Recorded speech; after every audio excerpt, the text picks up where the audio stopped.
Army National Guard makes it possible for me to be more for the community I call home. I'm a better neighbor because my service has taught me how important it is to be a team player. My training helps me in my classes when I give attention to detail to the task at hand. My service also allows me to be there for my community in ways others can't. I help my hometown recover after nature strikes. My service in the Army National Guard allows me to keep my country and those I care about safe from threats. I also work with a network of professionals that help me succeed. Also, the Army National Guard's education benefits make getting a higher education a reality. Being an Army National Guard soldier makes living and serving in my community more rewarding every day. Learn more about how you too can live and serve part-time close to home by visiting NationalGuard.com. Sponsored by the South Dakota Army National Guard. Aired by the South Dakota Broadcasters Association and this station. Have you suffered an injury, or maybe you're experiencing pain that just won't get better? There's an expert team of physicians right here in Rapid City ready to help you get back in the game. The Rehab Doctors. They're the official sports medicine physicians of the Rapid City Rush, and they're the team that wants to help you get back on track. You have a choice for your medical care, and there's no referral necessary. For pain relief without surgery, take the first step to feeling better. Just go to therehabdoctors.com. KIMM Rapid City and K294BT Rapid City. This is the Black Hills Sports Station, 106.7 FM and 1150 AM. Fox Sports Rapid City. Need to know. Yordan Alvarez has a solo home run for the Houston Astros, went over the Green Monster off of Red Sox starter Chris Sale, and Houston leads Boston 1-0 in the bottom of the third inning of Game 5 of their American League Championship Series. The best-of-7 matchup is tied up at 2 apiece. You can see it right now on Fox Sports 1. Coming up just after 8 o'clock Eastern Time tonight in L.A., the Dodgers take on the Braves in Game 4 of the NLCS. Atlanta is up 2-1 in that, they are up 2-1 in that best-of-7 series. Houston Chronicle reported earlier today that the Texans and Dolphins are talking trade that could send quarterback Deshaun Watson to Miami by the end of this week. Week 7 starts tomorrow night with the Browns and Broncos. Baker Mayfield ruled out for Cleveland because of a shoulder injury. Case Keenum will get this start. Sunday night, the Niners take on the Colts, and 49ers head coach Kyle Shanahan says he's optimistic Jimmy Garoppolo will be able to start, returning from a calf injury. I'm Dan Beyer.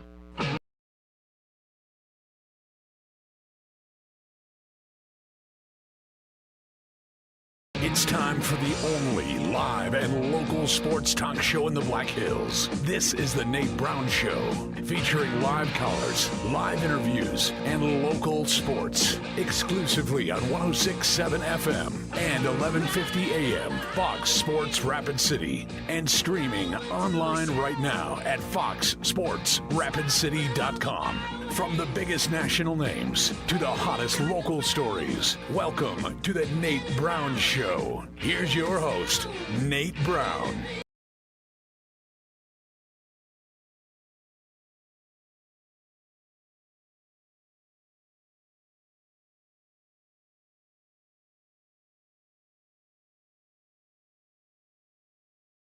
Good Wednesday afternoon to you. Thanks for being here and spending some time, whatever you're up to today. Hope it's a solid one. It's always a great day in the Black Hills. We know that. The Nate Brown Show is back. Thanks for being a part of it. We're live on Fox Sports Rapid City, brought to you in part by Black Hills Orthopedic and Spine Center since 1976. They've been here with the expert care. Black Hills Orthopedic and Spine Center now with urgent care. Injuries happen when you least expect them. They have urgent care. Black Hills Ortho, for over 40 years, taking care of the elite athlete to the weekend warrior like me. I don't even know if I'm a weekend warrior anymore. Black Hills Orthopedic and Spine Center. More options, better access. Learn more at BHOSC.com. BHOSC.com. Black Hills Orthopedic and Spine Center here on Fox Sports Rapid City. A really good one today. A great guest lineup. We got you covered local, regional, national. Let's get into it here on the Nate Brown Show, Fox Sports Rapid City, featuring Ross Dellinger, national college football writer, Sports Illustrated. We don't get him very often. When we do, it's always a treat. Ross Dellinger, national college football writer. Some interesting things happening in mid-major, kind of the small school college football the last couple of days. I didn't think this was a big deal, but now it just keeps on shifting and shaking. And now some news about some other teams and schools maybe moving around. including an FCS school. An FCS football school could be jumping up. So we'll get into it. Ross Dellinger on tap. Bob Glauber's in tonight, NFL columnist, New York's Newsday. A good one there. Bob Glauber's going to break down NFL Week 6, and, of course, Broncos-Browns tomorrow. A shakeup there. Case Keenum starting for the Browns tomorrow night. Teddy Bridgewater banged up for the Broncos. He's still a go, it looks like, but, boy, I looked at him yesterday. Teddy, not so steady, walking with a limp yesterday. He's got a foot situation, so it'll be interesting tomorrow how that plays out. Bob Glauber's on tap. On the local side, Dante Dudley's going to join us today. Rapid City Marshals. Do you know this team? The new indoor football team. They kind of had their unveiling here a few weeks ago, and now they have a new head coach. It is Dante Dudley. His perspective on this team, this organization, what he's going to do as they get ready to launch at the Monument Arena, Summit Arena in the spring. We'll talk to the coach, get his background. And Travis Sawchik, also on tap, Major League Baseball writer. First time he's on the show, thescore.com. Travis Sawchik will join us. And finally, one more check-in on the Rapid City rivalry tomorrow. We had Neil Cruz on last night. If you missed it, you can catch the podcast, the head coach at Rapid City Central. Tough go for the Cobblers in the win column. They think they feel pretty good about tomorrow. It's always that rivalry game. You don't know which way it's going to go. But Michael Scott's going to join us tonight. Rapid City Stevens head football coach. The last couple of weeks has been tough for them. Really tough game against O'Gorman on the road. A tough outing against Washington last week.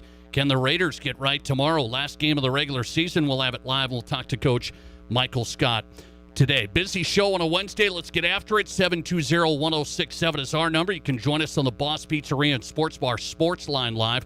720-1067, your connection.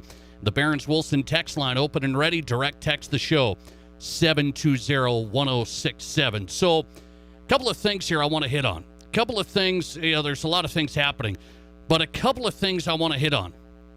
One is, I don't know if this reporting is going to be true or not, but the report's coming out late this afternoon on this national story that Deshaun Watson may go to the Miami Dolphins.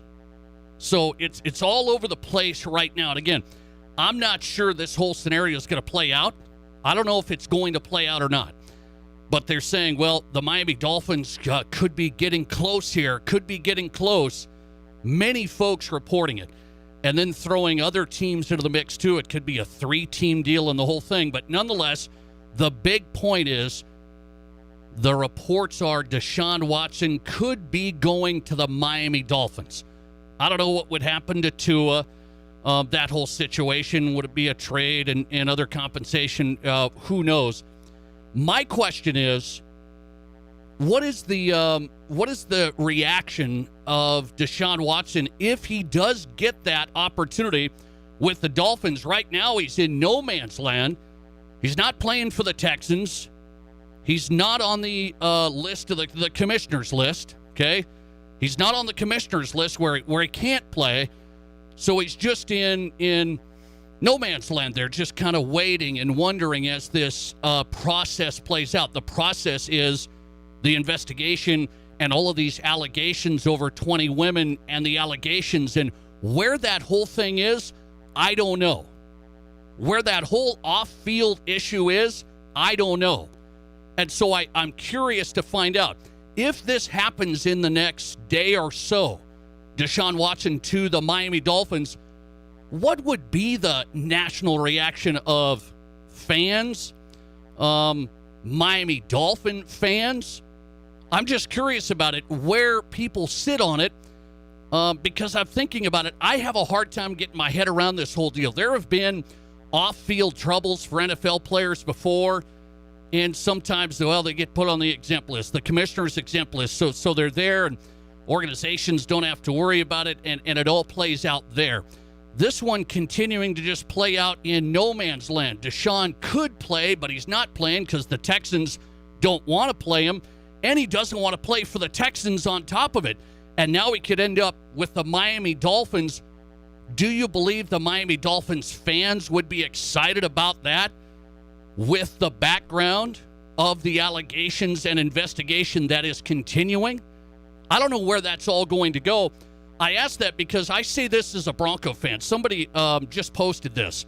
A Broncos fan said, the Broncos should be looking at Deshaun Watson. The Broncos still should have been pursuing Deshaun Watson and still trying to bring him in. That's what people were just saying. I just got that before I came on the program. That's not where I'm at. And call it, maybe you want to call it moral high ground or whatever you may want to say there. As a Bronco fan, and any other Bronco fans out there, and I say that because, hey, our quarterback situation's been a tough slog. It's been a tough go. You talk about swimming through oatmeal, just a grinder to find the right quarterback. So before Deshaun got in this alleged trouble off the field, that was the number one target for George Paton and the Broncos, is to look at Deshaun Watson and his performance and try and do whatever you can to get him. After this incident, as a Bronco fan, I wouldn't go down that road. They could say, hey, innocent until proven guilty. That is the story. That is the story. You don't have to hammer the guy saying, yes, he's guilty for sure. He's done. He's out of the league.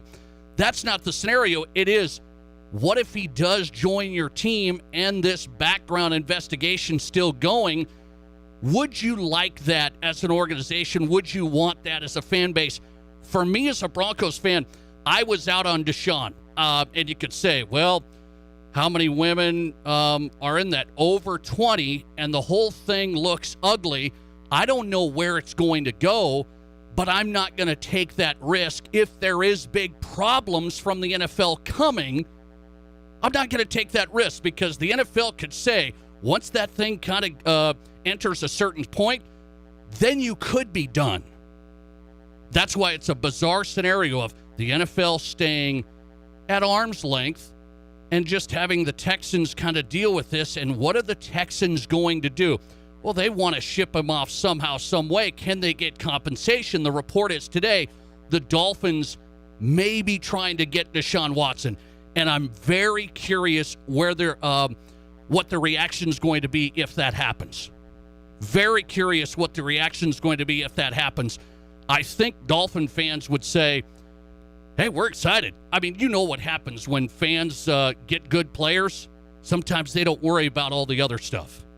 As sad as it is to say, they don't worry about all the other stuff. Hey, Deshaun Watson. Hey, yep, we got Deshaun. Here we go. Tua is out. Deshaun's in. Well, what about all this other stuff behind the situation that's pretty big? Well, let's just let that play out. As a Bronco fan, I'm not in on it. And by the way, there was a slight mention that, well, if Deshaun goes to the Dolphins, Tua could maybe go to the Broncos. That's not going to work.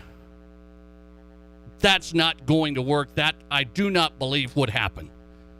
Well, he's a top 5 pick. They don't become available very often. Tua's not working out in Miami. I'm going to say that wouldn't work out too well in Denver. The Denver system, if last time you checked, isn't that great either. It's not very explosive for some quarterbacks getting into that system with Pat Shurmur.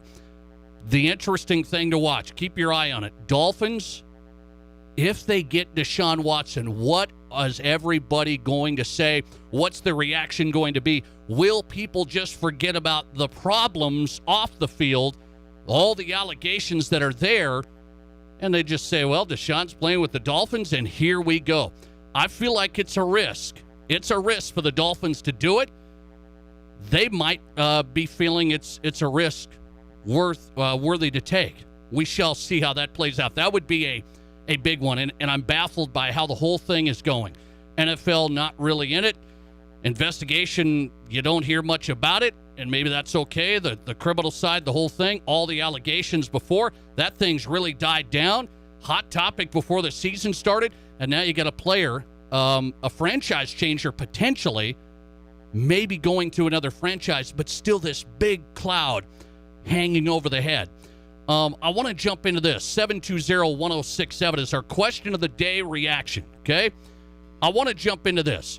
We're over halfway through the college football season. Over halfway through the college football season, and a guy that we've had on this show quite a bit, his name's Josh Pate. Josh Pate, 24/7 Sports college football analyst. Really good, really good. We've had him on the show quite a bit. He puts out his power ratings every week.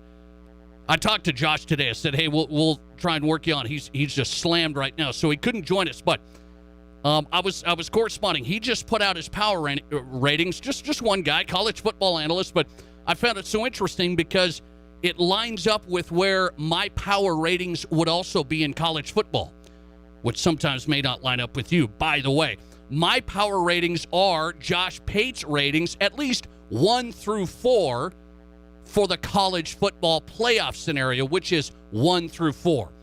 I asked this question of the day because now it's going to start getting talked about. Now it's going to start being brought up. What is the question of the day? If Cincinnati, who is not in my top 4 right now, they're ranked in the AP top 25 as number 2 this week. They're not in my power ratings.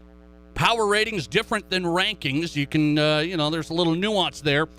If Cincinnati goes undefeated for you, is it time to put them in the college football playoff once and for all? Haven't had a group of 5 team in there when we've had this Final Four piece. There hasn't been a group of 5 team in there, a Final Four. UCF went undefeated with Scott Frost years ago and couldn't get in, and we know the story. They said, hey, we went undefeated. We're the national champions, the real national champs. There hasn't been a group of 5 team in. I want to know where the audience sits on, is it finally time to get a group of 5 team in over a 1-loss Ohio State or let's say a 1-loss Alabama? I just throw those teams out. My power ratings have the college football playoff going like this. I think it's going to be Georgia, Alabama, Oklahoma, and Ohio State. That's who I think is going to get there. It could be thrown into a tailspin here. You never know how it's going to play out. But that's my Final 4. I don't love it because it's all the big boys. I mean, that's what we've seen year after year. I don't love it. I think that's the way the committee's going to go. So I ask you, though, as fans, would you want to see Cincinnati, if they're undefeated, you look at their schedule, they haven't pounded great teams or anything, but they beat Notre Dame. They took out Indiana. Indiana's not as good as they have been or were last year anyway. So Cincinnati, a couple of wins there over Notre Dame, over a Big Ten foe, and then some soft wins earlier and not very hard games left against the Tulsas and the East Carolinas and teams like that. But I wonder if the audience, finally, the college football fans, want Cincinnati to get that chance. I know my producer here, producer of the Nate Brown Show, Matt Kearney, wants him to get that chance. He's the president of the Cincy fan club, Black Hills chapter, of course. Matt Kearney says it's time to put Cincinnati in there. What say you? How about this vote so far? How about this vote? If Cincy goes undefeated, college football playoff time, is it time to put them in over a 1-loss Alabama, over a 1-loss Ohio State? Really, you tell me, who do you want to see? Who would you want to see? 73% of you say it's time to give them a chance this year. 73% of you. That is a massive number. 27% obviously say, no, it's not a tough enough schedule. Just not a tough enough schedule for Cincinnati. So if Cincinnati goes undefeated, is it time to put them in over a 1-loss Alabama, a 1-loss Ohio State, for example? 73% of the audience wants to see it. What does that tell me? It does tell me this. We're just tired. We're just fatigued. The same teams every year. No matter if you think Alabama is better than Cincinnati or it looks like they may be better through their schedule and who they played, we're just tired of seeing the same teams. Isn't that the real answer? So the real story is this. The college football playoff expansion can't come soon enough. And I don't know when we're going to get there. There's a lot of discussion. We'll talk to Ross Dellinger coming up, college football writer, Sports Illustrated. He's on the way. It just tells me we're tired of seeing the same teams. I don't think it tells me, yeah, I think Cincinnati's actually better than those teams. At least I don't think so. Because I used to stick up for the Boise States, the UCFs, the Memphises. There was a time there, Memphis. I stuck up for them. A couple of buddies of mine have grabbed me. They said, Nate, you know those teams aren't as good. If there's only 4 spots available, those teams aren't as good as the real deal teams. Look at the schedule. And it's hard to argue that. Cincinnati doesn't have to play Big Ten, doesn't have to play SEC. It's hard to argue it. We're just tired of seeing the same teams. I am surprised that number's that high. 73% want Cincinnati in.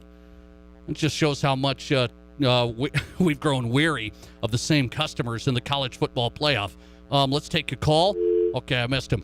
720-1067 is the number. You can get in listener text. Let's go to it. Barron's Wilson text line, 720-1067. Listener text, I think if Cincinnati doesn't get a nod to go to the playoff, the group of five should sue the football system. Whoa! What are we going to sue over? Discrimination? There's been a lot of discrimination lately against the group of five. Really, that's the other thing I point out. The reason I don't have Cincinnati in there is I'm not rooting against them. I don't see the college football playoff committee even going down that road. It's pretty easy to think it through. They haven't gone down that road with UCF. And I don't think they're going to do it with Cincinnati because they beat Notre Dame earlier this year. I don't think that's going to be the end-all, be-all.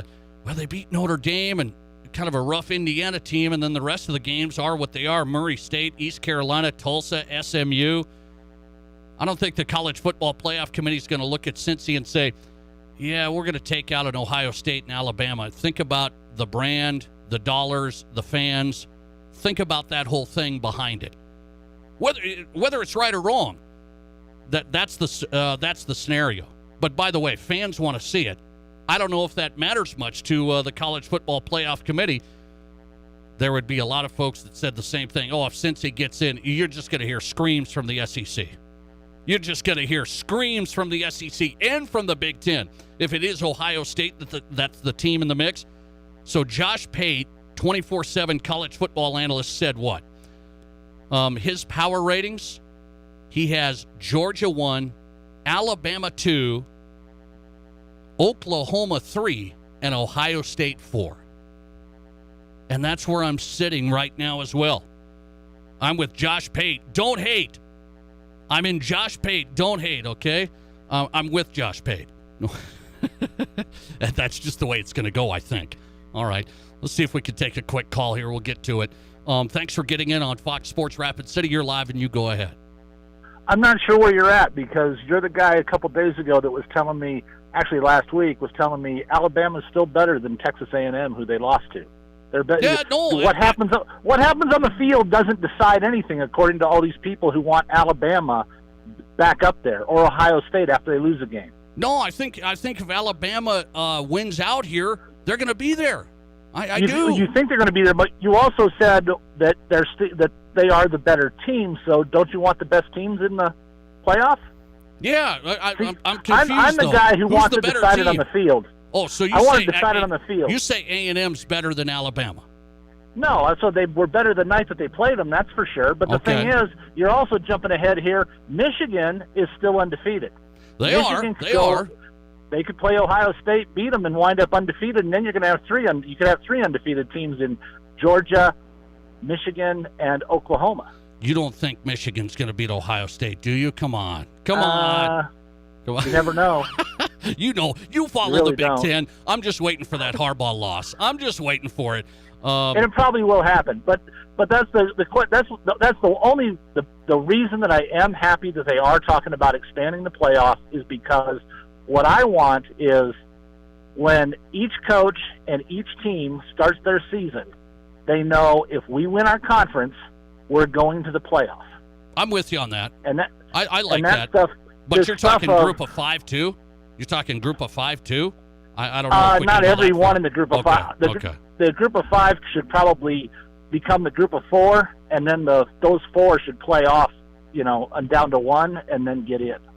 Yeah. On their last couple weeks of their season. Where we sit, I've told you, you and I talk college football a lot. I've told you, I'd go 6 teams or 8 teams. That's kind of where I'm at. 6 or 8, I'm going to be fine with. And I always put the five Power 5 in there, conference winners, 2 at large and 1 group of 5. And if that's the case, And Cincy would be in. If that's, I mean, And more your than 2 at likely. large, this year, most years, they would probably pick the UCF or the Cincy. If Notre Dame's good Yes, enough, they'd yes. pick them. And if not, if there's a second-place team to an Alabama or an Ohio State that looks like they're just lights out, they'd probably pick them. So what's your But- answer to my question of the day, though? Would you put in Cincy right here if they go unbeaten and Ohio Here's the State and deal. Alabama 1 loss? Am I a fan or am I an ESPN or ABC, whoever's got the contract Well, on it, you're a fan. executive? You're a fan. Because right, Just like I me. mean, the executives. That's the reason that it winds up that way is because they know what they don't want is Cincinnati to show up, be the number 4 team, and play the Yes. number 1 team, whether it be Alabama, and have it be 49-7, No doubt. and everybody turns their TV off after the middle of the second quarter. And eyeballs on the game, and yeah, I mean the But whole yes, thing. it would be fun. It would be fun to have them in there. But at 4, only 4 teams being allowed in. I understand why they don't.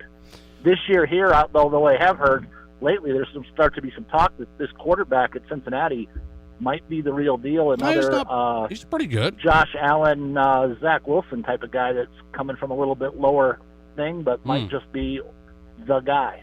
Well, it's interesting. I Big-time appreciate it, leadership. man. Thanks for getting in. I appreciate it. So he kind of said, well, you leave Cincinnati out. They're going to leave him out. I mean, and that's what I believe. That's what I believe. Producer of the Nate Brown Show, Matt Kearney, I mean, he just wants to go rounds with me. He just wants to go rounds with me. He's going to hold a meeting for the Cincinnati Fan Club, Black Hills chapter here. He's going to hold these meetings weekly on this program. And so we'll keep this up. I'm trying to tell Matt, don't waste your time. Cincinnati's going to be left out. It's just the way it is. Even though 73% of the audience on Fox Sports Rapid City says it's time to put them in.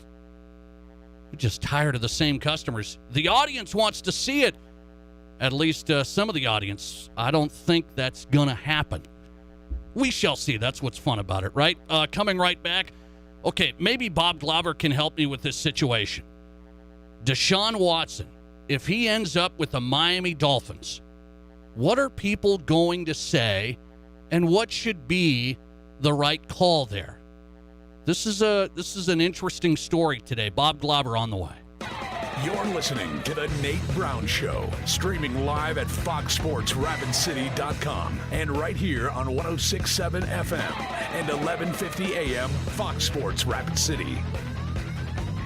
At Terrell Tires in the Speed Center, we let our customers do the talking. Very well-maintained tire and speed shop, over-the-top service, and very reasonably priced. Need I say more? Scott and crew at Terrell Tires have always gone over and beyond for us. Great prices for great tires. Also, anytime we've needed odd-sized tires for ranch equipment, Scott gets us what we need. Great customer service. Spent plenty of time answering all of our questions, and the truck looks awesome with the new rims. Terrell Tires in the Speed Center, 105 North Campbell Street, Rapid City.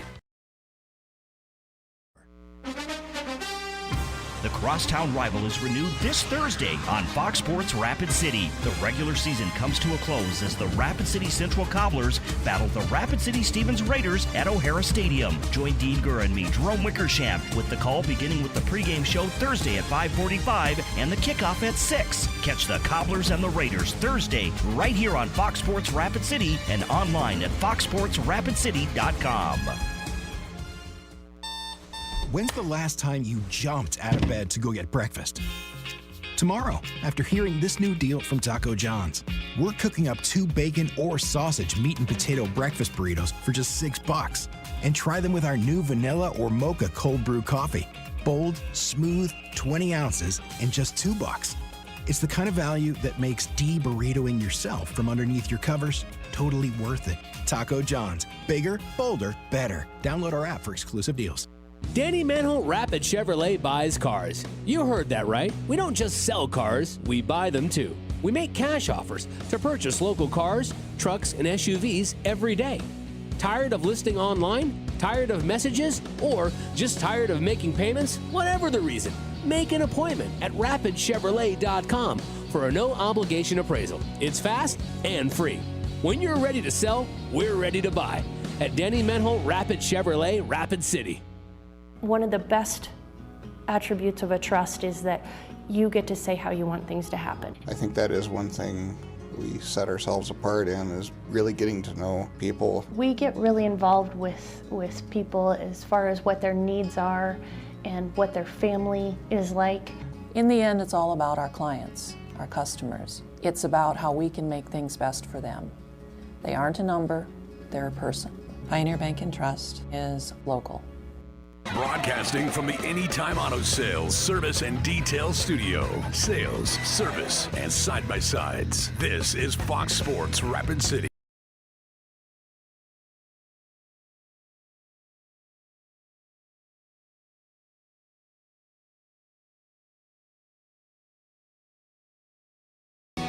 Welcome back in. Just getting started on a Wednesday. Your sports, your show, the Nate Brown Show live. South Dakota Sports Talk Show. A lot of ways you can listen, watch. We're live 106.7 FM, 1150 AM, Fox Sports Rapid City.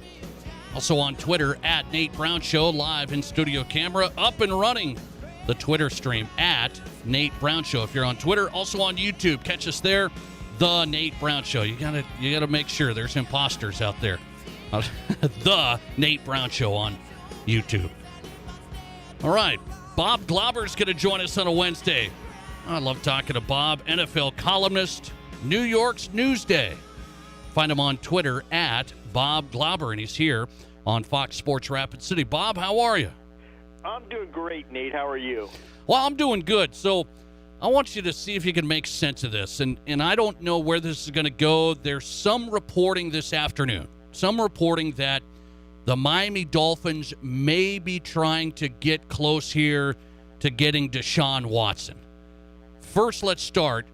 Do you buy into that?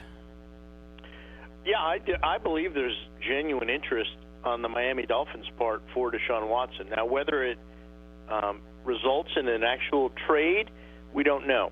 The deadline, I believe, is November 2nd, so this is the time of year when these things percolate. And when I see John McClain, the writer from the Houston Chronicle, say that it could happen this week, I take that to the bank. Okay. Because John McClain is as good as there is in covering the Texans, and he is plugged right in to that team. There are some questions, though, because I think the Miami Dolphins need a definitive answer about whether Deshaun Watson would be able to play if he is traded. Right. Obviously, they've kept him under wraps, because he's got legal issues going on. We don't know if he's going to end up on the commissioner's exempt list if the Dolphins try to put him in the lineup. The NFL could intercede. Roger Goodell does have the power to keep Deshaun Watson off the field with that commissioner's exempt designation. So that would be the other question. If they don't have a definitive answer on that, then maybe that doesn't come off, or it doesn't come off perhaps until the off season. I'm confused by the Deshaun Watson case with the NFL's involvement. I wonder, Bob, why hasn't the NFL just said he's on the exempt list now? It's just, the Texans, you guys handle this. It's a really good question. I think part of the answer is that the Texans have decided not to play him. They have basically deactivated him every game, so it's not a question the NFL has to answer at this moment. Their investigation is still going on. These things are very, very tedious. They last a long time. Too long, maybe. But, the investigation goes on not only with the NFL, but with the Houston Police Department. And right. So this is a complicated, multi-layered situation. And there are no easy answers right now that we know of, obviously, right? So, nothing has been made public. And the Texans haven't pushed the issue of trying to play Deshaun Watson to see if Roger Goodell would make that move. Now, maybe they try it. Maybe, one idea would be, okay, try, see what happens. And if Goodell says you can't play him, he's on the exempt list, then a trade would not happen, at this point. So it's complicated, it's confusing, and I think we just have to wait and see whether the Dolphins would be able to pull the trigger on this. It is, and here's one more hard question on it. Bob Glauber's on New York's Newsday, NFL columnist here on the Nate Brown Show, talking to Deshaun Watson, some reporting out of Houston that he may be getting close to going to the Dolphins, or at least there's interest there. Toughest question, and I did the opener on it. if he goes, let's just say he goes, Dolphins get it done. What is the reaction going to be nationally? Fans, the perception of, here's this cloud over Deshaun Watson, and this is still going to play out the legal stuff. It's going to be behind in the background. What are people going to say if the Dolphins just plug and play there? I think it'll probably be predominantly negative, that, why are you letting a guy play? Why is the league letting a guy play who has all these charges hovering over him? I think people are going to want to see a resolution of those, one way or another, whether it be a conviction, whether it be a plea, or whether it be exoneration. I mean, let's face it, he could be exonerated with these things. So I think that it's, he's in a kind of a netherworld there of, but I think there will be a fair amount of negative reaction to it, and the question would be raised: does he deserve to play with all these charges hanging around him? It's a wild one. It really is. I'm going to keep my eye on that one. Deshaun Watson, maybe to the Dolphins. Okay, let's one more quick one. So if the Dolphins go to Deshaun Watson, that means Tua's time, I think, would be limited. But some people say, well, they might still hang on to Tua. Why would other teams look at Tua? Top 5 pick. He struggled down there. Would Tua end up somewhere? Well, he could end up in Houston. I mean, it could be a swap. There has been talk of him going to Houston as part of a Deshaun Watson deal. If it were not Houston, I don't think there'd be a huge market for Tua. He's a young player on his first contract. He has shown some things, but he's also shown, some troubling signs. I guess, he's a very he's a little bit robotic. If his first read is not there, then things kind of break down quickly with him, and I think that's the knock against him as a football player, and that's happened on too many occasions. It's still early for him, though. The NFL is just, the timetable is just so compressed, and it's just, results are wanted immediately, and sometimes it takes some time, and Tua is one of those guys. It just has not come to him immediately. So trade-wise, I don't know what kind of value he has. If he does have value with the Texans, if the Texans believe that he is a guy they can build around, then I think they would make that deal as part of a Deshaun Watson trade. Bob Glauber on tonight. Couple more. I'll let him run. NFL columnist, New York's Newsday. A New York question. Who's the better player, Zach Wilson or Daniel Jones? I think potentially Zach Wilson is better. Jones is clearly better at this point. He's a more experienced quarterback. He can function better. But I think ceiling, longer-term future, I would say Zach Wilson would be the more talented, more accomplished guy. Zach Wilson and the Jets, by the way, beat the Titans, and the Titans beat the Bills. I mean, it's the NFL. I didn't see that coming. By the way, who is your MVP, Bob? Who's your MVP right now? I think about it. There's some quarterbacks being thrown around. Josh Allen, he's playing really well. Got beat there the other night. But who's the MVP right now? I would say Kyler Murray right now. Having a career year in Arizona, they're the only unbeaten team in the NFL. And I would say Dak Prescott is possibly a close second. Rodgers having a great year, Brady having a great year, a lot of the usual suspects. But for my money right here, right now, I'll take Kyler Murray of the Arizona Cardinals. Do you think the Cardinals are not a flash in the pan here? Evidently not. They showed me something in that win against Cleveland on the road. They beat the Rams on the road. This is a really good football team, and I think having J.J. Watt production-wise is not what he had been with the Texans, but he is. There's just something still there. He's still got something left. The players around him love it. He has really lifted that defense. Murray has taken the steps as a quarterback. This is a team that, kind of is surprising a lot of people, but I don't think they surprise themselves. They use speed.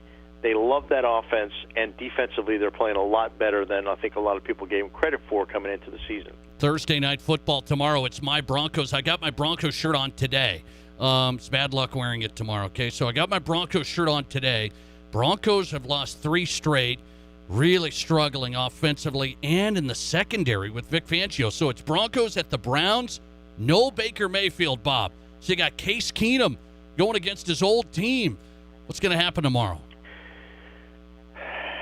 Nate, Case plays well in these kind of situations, doesn't he? Oh, no. Kind of coming in, coming into for the rescue, and just got a sneaking suspicion. But Cleveland a little desperate. Denver's desperate, but to me, 3-0 was fool's gold with that team. I just didn't buy it.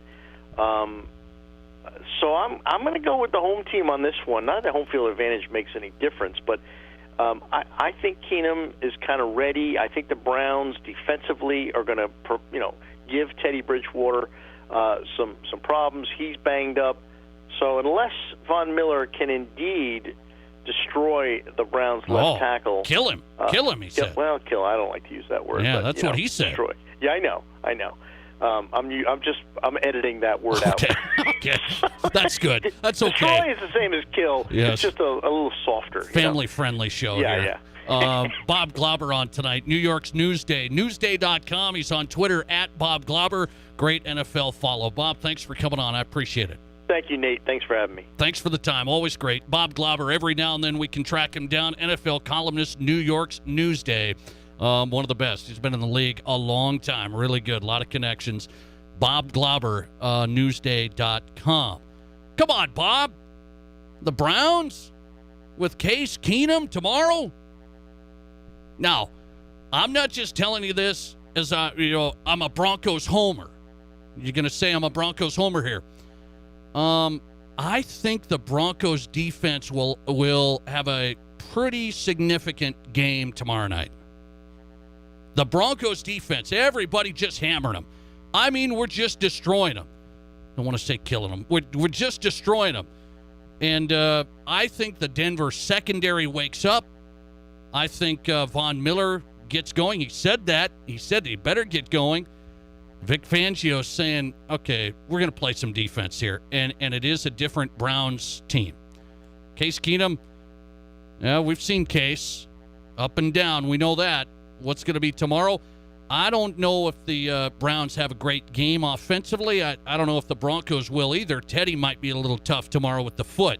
That's my concern. We'll see how it all plays out. I think the Broncos have a great shot tomorrow. That's just me drinking the Kool-Aid. I know, I'm a Broncos Kool-Aid. I believe the Broncos have a really good shot tomorrow. I don't know if I'd say that if the Browns were in good shape, Baker Mayfield, the whole thing. I mean, I watched the Browns-Vikings game. That's been the toughest game there. I mean, I know they got beat by the Cardinals, but that was on the road, and the Browns coming into Minnesota. I mean, the Browns were tough. So I think it's a different team tomorrow, and I think the Broncos have a great shot tomorrow night, Thursday Night Football. Let's go to indoor football, Rapid City. What's this team going to be? What is it going to look like? They have a new head coach. You know, indoor football's coming to the Monument in the spring, okay, 2022. The Rapid City Marshals. What's the head coach have to say about leading this organization? Dante Dudley, live next. From high school to college to the pros, this is the Nate Brown Show on 106.7 FM and 1150 AM Fox Sports Rapid City. Renewal by Andersen. The time is now. Winter is coming, beautiful but brutal. You don't have to live through another winter with drafty windows and high heating bills. At Renewal by Andersen, we have great financing options with approved credit right now. Our certified full-time installers are the best in the industry, not subcontractors. We're a 5-star energy partner. Renewal by Andersen windows can significantly cut your heating bills. Put that blanket away this winter. Let's talk about your windows today. Renewal by Andersen. Winter is coming. The time is now. Insurance. We all need it to protect our homes, health, businesses, and belongings. But having adequate coverage is just the beginning. You also need the support of professionals who stand by your side to protect what's important to you. Fisher Rounds & Associates combines the coverage you want with the commitment you need. Fisher Rounds & Associates, at your service, at your side, with offices in Pierre, Mitchell, Watertown, Sioux Falls, and Rapid City. All All right, sports fans, it's finally here. Sports betting is legal in South Dakota, and the place to do it in Deadwood is Tin Lizzy Sportsbook with BetMGM. Whether it's a college football Saturday or an NFL Sunday, BetMGM and Tin Lizzy are taking your bets. Check out the brand new sportsbook at Tin Lizzy and get the best experience in South Dakota. It's football season, and the official sports betting partner of Fox Sports Rapid City is Tin Lizzy and the BetMGM Sportsbook. Broadcasting from the Anytime Auto Sales, Service, and Detail Studio. Sales, service, and side-by-sides. This is Fox Sports Rapid City.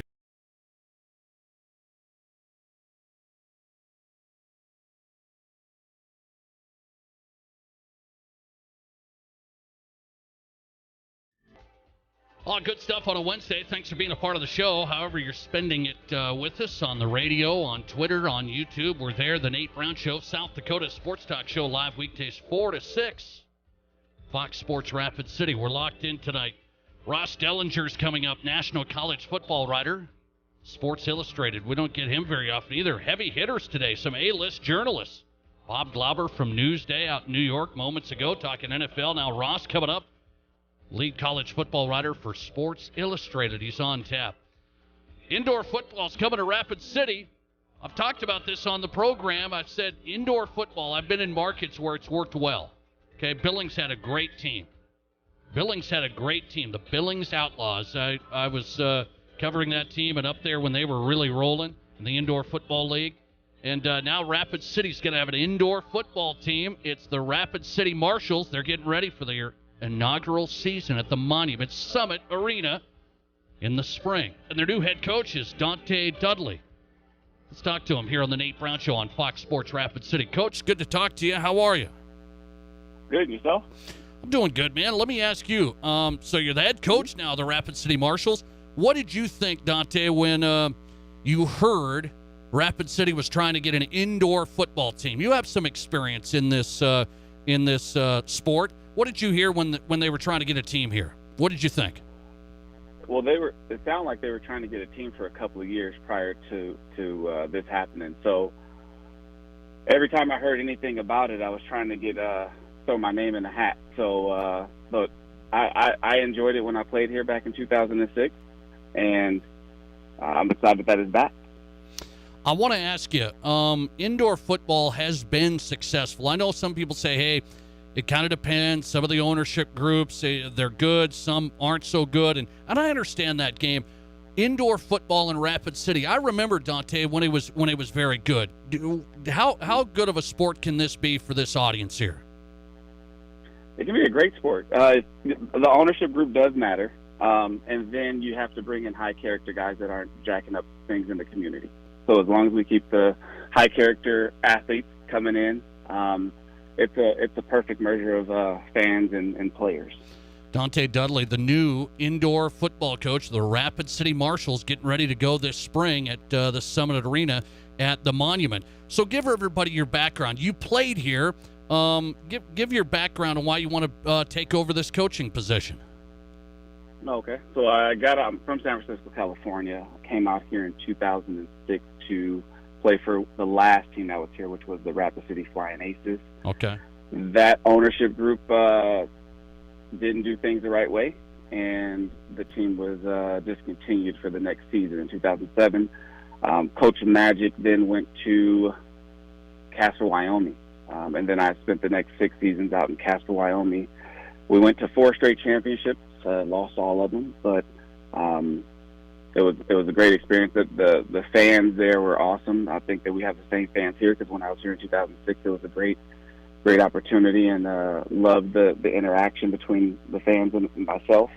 And then I've always told Coach Magic, who was my head coach at the time, as our assistant coach now, that if they ever brought anything back, I would love to do it with them. And so we're here. Here we are. Dante Dudley's the new head coach for the Rapid City Marshals. That's Rapid City's new indoor football team getting ready to go in the spring. You just mentioned something earlier. You said, hey, got to get the right guys here. That is true. What type of team do you want to build here? We want scoring. Indoor football is all about high scoring. So we want to make sure that we have players that can put the ball past the goal line on a consistent basis. We want hard-hitting defense. We understand that the game is set up for the offense to be successful, so we're not expecting to have any shutouts or anything like that. But hard-hitting, fast-paced, create turnovers type of defense and a high-scoring offense. Where do you go about getting players, Dante? I mean, there's college guys and maybe smaller school college guys. Where do you go about finding players for this team? They're all over. Since I took the job, you get a lot of messages either on the Facebook page or they personally message me on my Facebook page. You get calls from agents. We are looking into, we know that the college football season is probably another month away from being done. So if there's any seniors out there that don't have any NFL calls going on, but they still like to continue playing, we'd definitely like to look at them too. Rapid City Marshals indoor football coming to Rapid City in the spring. Dante Dudley's the new head coach. He's here on the Nate Brown Show, Fox Sports Rapid City. I've seen it done really, really well. I said I was in Billings. The Outlaws had some great success up there. So I look at it here as, okay, brand new arena. How attractive is Rapid City, the new arena, the whole thing to some of these players? How tough is it to try and build this thing? It's not as bad as when I originally came here on a whim. I think that the area provides a lot of things that, as long as I just explained it to the players that, this is what the city is about. This is what the city brings you. We have diversity here. We have the Air Force Base. I do sell them on the idea we're going to be the first professional team in the new arena. So that is something that I enjoy. I remember playing in Billings a couple of times in that 2006 season, and that is a great environment to play in. I hope that we can mimic or be better than have our environment better than that. Does this all work, Dante? I think about all the entertainment here. So I say, okay, you have hockey, and that's going winter and just a little into spring. Is this going to fit right spring into early summer? It seems like a good fit. I think so. I know that when the weather breaks, everybody's trying to get outdoors and do those things. But I think that's where, we as coaches and players and organization, we try to stay in the community and make sure that, we still are a top priority to our fans. Rapid City Marshals head coach is Dante Dudley. Wanted to get him on the Nate Brown Show on Fox Sports Rapid City. We're going to be following this. He's putting together things right now, and the season starting late spring 2022 at the Summit Arena at the new monument. Dante, we'll stay in touch on this. I appreciate you coming on. Thanks, Nate. Appreciate you. All right, thanks for coming on. Dante Dudley, new head coach, Rapid City Marshals. That's the team. Indoor football coming to Rapid City, coming back to Rapid City for the first time since he was a player here. Dante Dudley was a player. So how this is coming out, Dante's the head coach. He was a player under Magic. Magic out of Douglas now. We've had Coach Magic on. I've talked to him over the years a lot. And now Magic's going to kind of be an assistant with Dante. So Magic's out there at Douglas on the high school side, and then when this gets going spring, summer, Coach Magic is going to be an assistant. So putting things together right now, Rapid City Marshals indoor football, different league than before. That's, I think, some things fans may not, they're like, okay, is it indoor football league? We're going to have the same teams. Not quite. You can find it, okay? You can find it. It's not Sioux Falls, for example. Okay, like Sioux Falls Storm, they kind of they stuck around. Obviously, they've been successful. They've developed into that league that kind of merged between the Arena Football League and the Indoor Football League. I don't know how closely you follow this, but the Arena Football League was kind of the real deal, right? Green Bay, Arizona Rattlers, teams like that. And then they kind of merged now, Green Bay Blizzard, some pretty big markets in the Indoor Football League. This is another league, and a little more regional.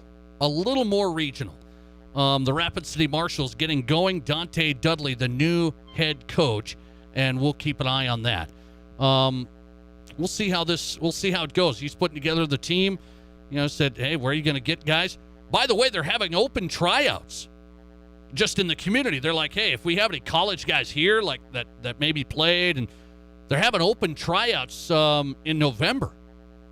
I was thinking about signing Matt Kearney up for that, the producer of the Nate Brown. Maybe, hey, that might be a little radio promotion. You want to go see me blow my Achilles? Okay. Tear my ACL? I'm getting too old for this kind of stuff. We were saying, maybe we should try and, do a little promotion. Nate Brown trying out for the Rapid City Marshals. You don't want to see it. Neither does my wife, believe me. Ross Dellinger's in next, national college football writer, Sports Illustrated. I got a lot to get to with him. There is some realignment talks. Like, this isn't the big boys, but it is the ripple effect of what's happened. It's so interesting to me. These mid-major, smaller schools realigning and looking to change conferences. And one FCS school, they're playing FCS football right now. They are being looked at to jump up. Who is it? We'll break all of it down. Ross Dellinger, Sports Illustrated, national writer, next. Your sports, your show. This is the Nate Brown Show on 106.7 FM and 1150 AM, Fox Sports Rapid City. At Terrell Tires in the Speed Center, we let our customers do the talking. Very well-maintained tire and speed shop, over-the-top service, and very reasonably priced. Need I say more? Scott and crew at Terrell Tires have always gone over and beyond for us. Great prices for great tires. Also, anytime we've needed odd-sized tires for ranch equipment, Scott gets us what we need. Great customer service. Spent plenty of time answering all of our questions, and the truck looks awesome with the new rims. Terrell Tires and the Speed Center, 105 North Campbell Street, Rapid City. Treading. Here's your Fox Sports Rapid City forecast. Partly cloudy skies tonight with a low of 30. Southeasterly winds around 5 miles per hour. Daytime highs approaching 58 tomorrow. Overcast. Lows level off around 38 tomorrow night. Low 60s Friday and Saturday. Another look at the short range. Lows level off around 30 tonight. We should top out around 58 tomorrow. That's your forecast on the Black Hills Sports Station, Fox Sports Rapid City. Currently, it's 37. We're all going somewhere. Going higher, faster, farther. Going in new directions, to new places. At Monument Health, we keep going so you can keep going. We're dedicated to advanced orthopedic care with the latest innovations, technology, expertise, and treatment. So keep exploring, keep making memories, keep going with Monument Health as your partner. Learn more at monument.health/orthopedics. Banking at any time, any place, for anyone.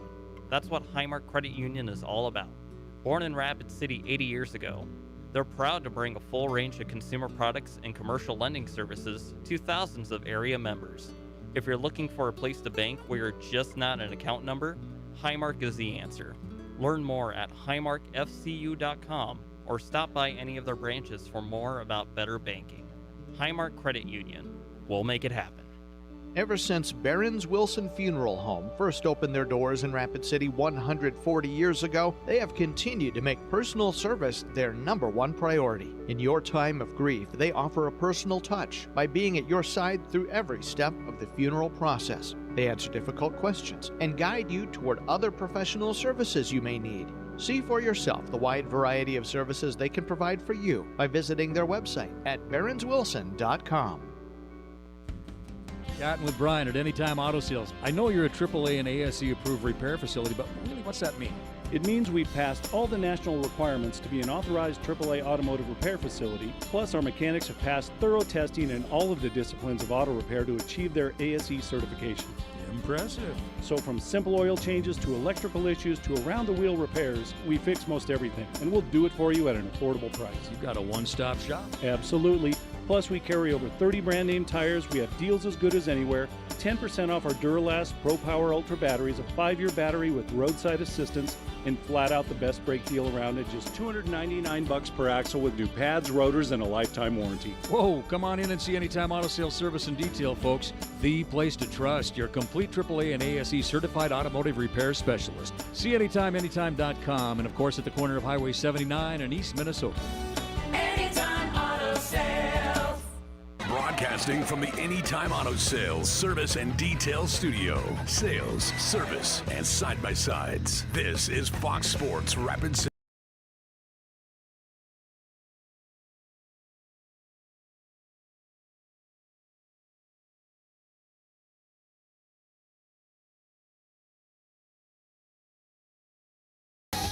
Welcome back in the Nate Brown Show on Fox Sports Rapid City. How you doing? Hopefully solid. It's always a great day in the Black Hills. We know that.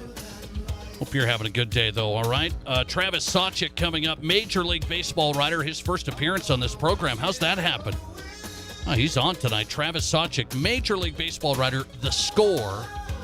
He's on tap. Really good piece he wrote today about Major League Baseball, the postseason. He did a big look at the postseason and how it compares to years past. Travis Sawchik on the way, talking Major League Baseball. Let's get into college football. Always like having him on. He's busy right now, so we get him every now and then. College football writer, Sports Illustrated, SI.com. His work there, and on Twitter at Ross Dellinger. It is Ross Dellinger here on the Nate Brown Show on Fox Sports Rapid City. Ross, thanks for coming on. How are you? Good. How are you, Nate? I'm doing good, man. So I've got a few questions here I want to run through with you. It seems like this conference realignment situation still shaking out. From the Oklahoma-Texas announcement. And it's maybe not the big boys, but it's a conference like the AAC, looking at Florida Atlantic, Charlotte, North Texas, Rice, UAB, Texas San Antonio. That's happened there, and now I'm seeing maybe even more shakeup. What do you make of this whole thing and how that ripple effect really goes down that far? What a conference is trying to do. Yeah, we kind of expected some G5 dominoes to fall all the way from, you think about it, Texas and Oklahoma leaving the Big 12 for the SEC, so the Big 12 goes to the AAC, and the AAC goes to Conference USA, and now the Sun Belt is potentially doing their thing, going into Conference USA as well to strengthen their league, and then Conference USA will have to go somewhere, right? So they're looking at maybe a few independents, FCS. It's pretty crazy, but it's very predictable. You knew there was going to be a big ripple effect, big domino effect, and we're kind of seeing it play out a little bit, and it's all because of that first one. It's really hard for me to kind of understand all of it because you're going, well, conferences are trying to get into TV markets. I guess they're just trying to strengthen their ground. Why is it all happening? I mean, the Sun Belt, Ross, kind of an afterthought. I mean, they're sitting here thinking about adding maybe James Madison, an FCS school. How does that all play out? Yeah, I wish I knew. It sounds actually like Conference USA and the Sun Belt are kind of both jockeying in a way for James Madison, which is quite interesting that an FCS school, and one that has obviously had a lot of football success, finds itself being wanted by two FBS conferences. Quite incredible. And I think geographically where they are, especially their location to Liberty, independent, it would make a lot of sense for them to go maybe the Conference USA route. Sunbelt would probably be just a little more travel. It wouldn't make as much sense maybe geographically. So I kind of feel like maybe they lean toward Conference USA, and especially if Liberty also were to join Conference USA, that would be really interesting. It would kind of give them. They would kind of be, they call them like a traveling type partner, where you have somebody close together there in a conference that's maybe a little farther from others. So it does make a little sense for that to happen. And then you have the Sun Belt that trying to maybe add Southern Miss and Marshall. It seems like Old Dominion is staying where it is, but you never know. This conference realignment changes by the hour. It's wild. Ross Dellinger on college football writer, Sports Illustrated, here on the Nate Brown Show, talking these kind of lower tier, mid-major group of 5 teams moving around, and James Madison, FCS power, maybe moving up. We shall see. Do you, from your perspective, Ross, James Madison, and then in our neck of the woods, North Dakota State, the Bison, they win title after title after title.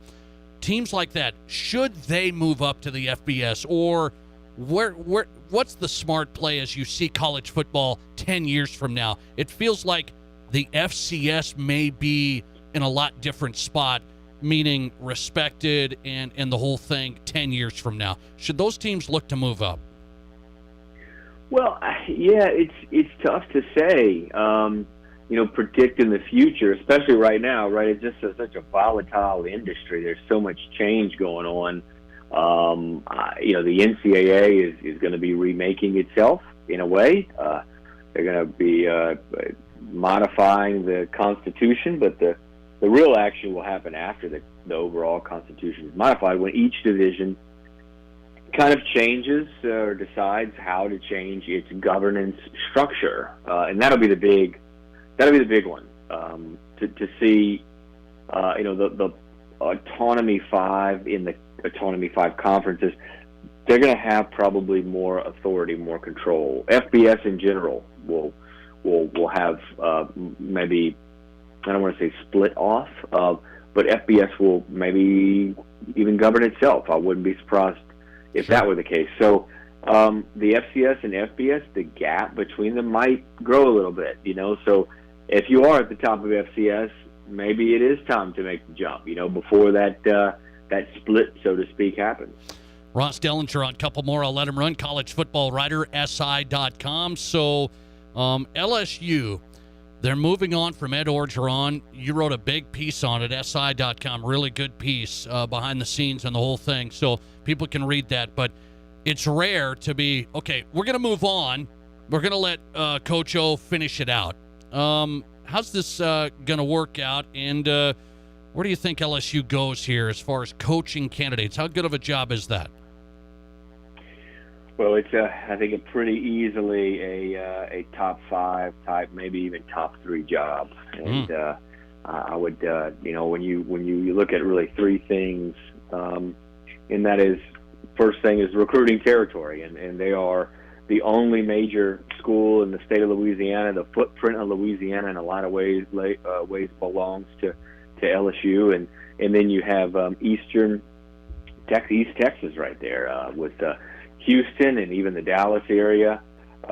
You have an incredible fertile recruiting territory. And then I would say number 2 is just resources, just the money LSU spends on football. LSU, you go way back when Nick Saban was there, and they were the first school to give a coach a $2 million contract. They did it with Nick Saban. They were the first school to give a coordinator, I believe, a $2 million contract. They did that, I believe, with Dave Aranda. They have a lot of money. And then the third thing I would say is the facilities at LSU. They are pretty top notch. They just renovated the football operations building. Still renovating parts of it.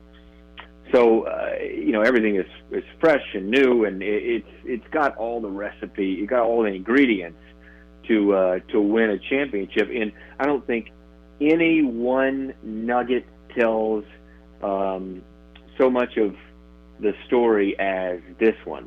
The last 3 football coaches at LSU have each won a national title, and they're all different. Les Miles, Nick Saban, and Ed Orgeron, certainly different coaches. And 2 of those 3 coaches you probably might not put in the top 25, 30 of all-time great coaches, but they won a championship at LSU, and that is saying a lot.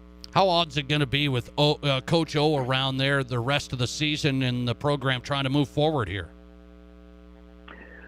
Yeah, it's going to be tough. The atmosphere and culture at LSU isn't great right now. Part of that is the losing. Part of that is the things going on around the program, and it's going to be a struggle. I say that, and you look at LSU's schedule, and they probably have the talent to win every game but maybe one against Alabama. But they'll probably be underdog in virtually every game. Maybe 2 of the remaining 4 or 2 of the remaining 6 they might be favored in.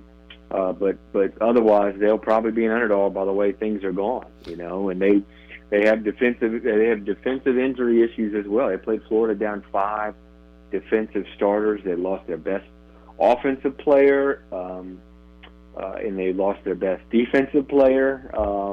So it's a struggle right now. Kind of a wild situation there. Coach going to be leaving. He's gone, but he's going to stay out the rest of the year. Ed Orgeron down at LSU. Ross Dellinger, Sports Illustrated college football writer, SI.com. Before I let you run my question of the day, I threw it out to the audience. Cincinnati, okay. They're out there. They're ranked number 2 in the top 25. I don't have them in my power ratings in the top 4. So like college football playoff, I say, I don't think Cincinnati's going to get there.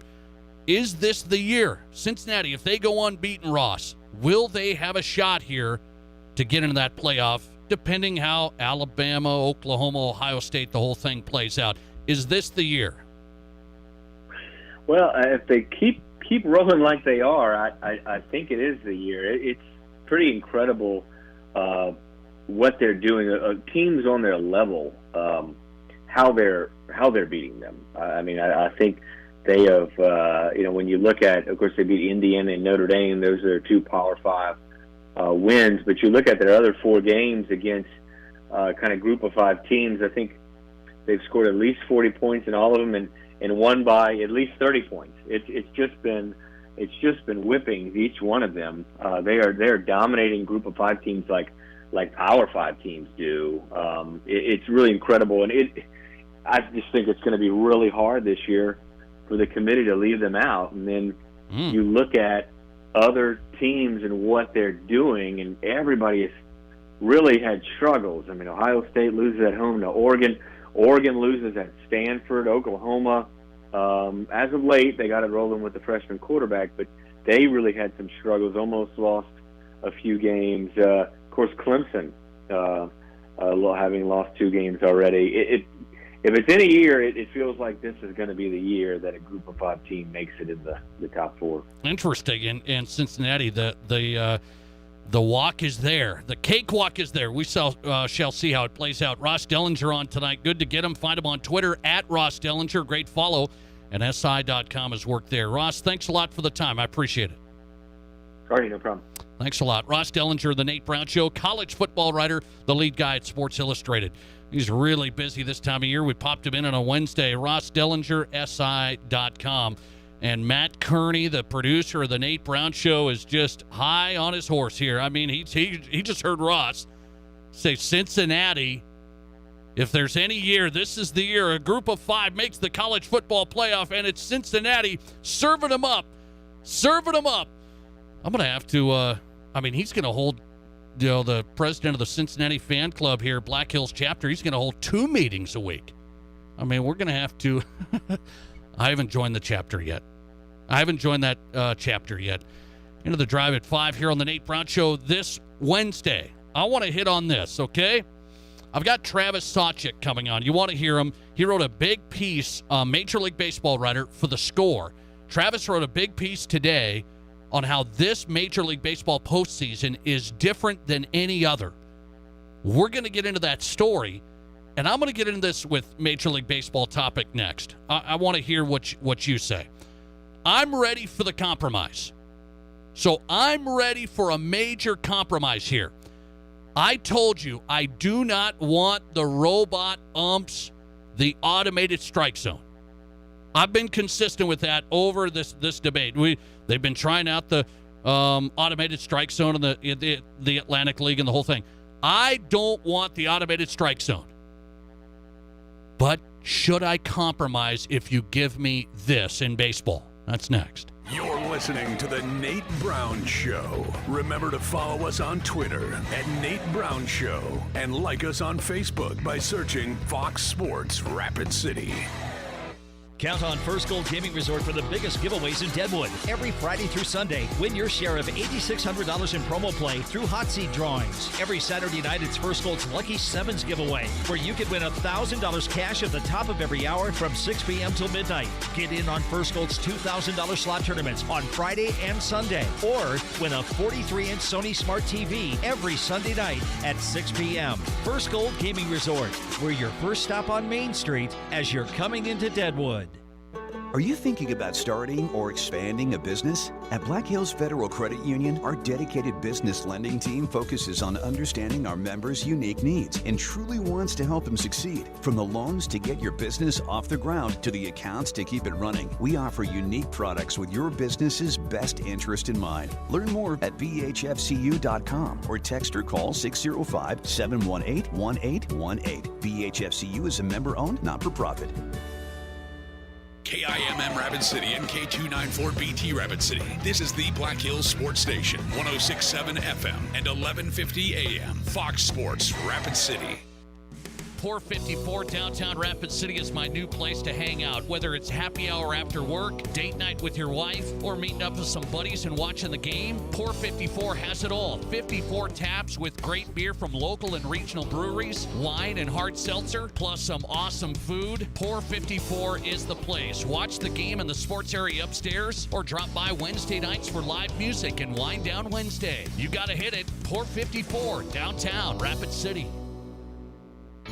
Where can you get surprisingly great rates on auto and renter's insurance? At State Farm. I'm State Farm agent Matt McCormick, and I'm your one-stop shop in Rapid City for protecting your car and your stuff for surprisingly great rates. So stop looking around. Call me, State Farm agent Matt McCormick, for surprisingly great auto and renter's rates today. Like a good neighbor, State Farm is there. Individual premiums will vary by customer. All applicants subject to State Farm underwriting requirements. Hi, this is Jeremy with Jerry's Cakes and Donuts, inviting you to kickstart your morning by dropping by and grabbing some fresh donuts. I want to thank you for voting us the best in the Black Hills. We're up early making your favorite donuts, so stop by and bring some to the office. Everybody loves Jerry's Cakes and Donuts, and we love you, so stop by, get a great selection to brighten up your day. Serving Rapid City for over 40 years, Jerry's Cakes and Donuts at 109 East Omaha, and remember to like Jerry's on Facebook for some great giveaways. Hi, it's Colin Coward. Great to be in the Black Hills. Getting the herd weekdays 10 to 1 on 106.7 FM and 1150 AM. Fox Sports.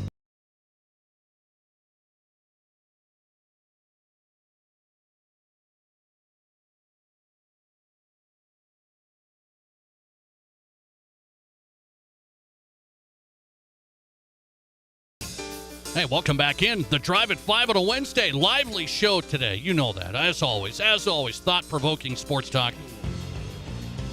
Thanks for being a part of the program. The Nate Brown Show, South Dakota Sports Talk Show, and The Drive at 5, brought to you by Summit Automotive Group. The best place to get a vehicle right now, summitautogrp.com. Start there. Stacy and Matt, they put in the work, get the quality vehicle selection, pre-owned selection.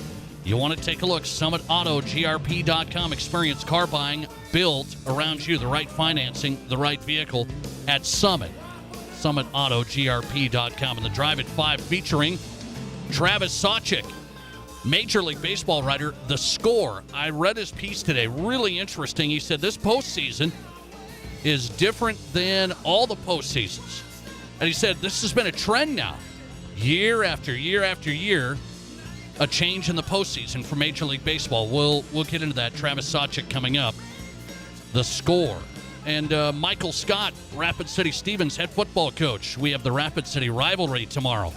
Central Stevens live on Fox Sports Rapid City. Tomorrow, Cobblers, Raiders, and the Raider head man Michael Scott. His perspective of where his team's at right now. He's coming up. Busy Drive at 5. All right, speaking of baseball, let's go here. Let's go here.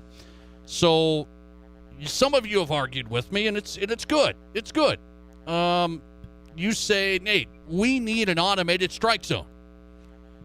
I've had a lot of arguments with folks that want the automated strike zone in Major League Baseball because there's too much left to chance. There's too many missed calls by Laz Diaz and Joe West, Hernandez, all these guys that have been in the league a long time. There's too many missed calls on balls and strikes, and you can't risk it with these umpires that are missing calls.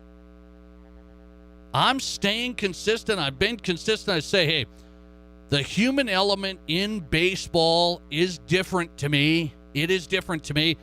It's kind of like the pass interference in the NFL. You know, we wanted to get that right, too. We wanted to get that right, and we could challenge pass interference, and we're going to review all these pass interference calls 2 years ago.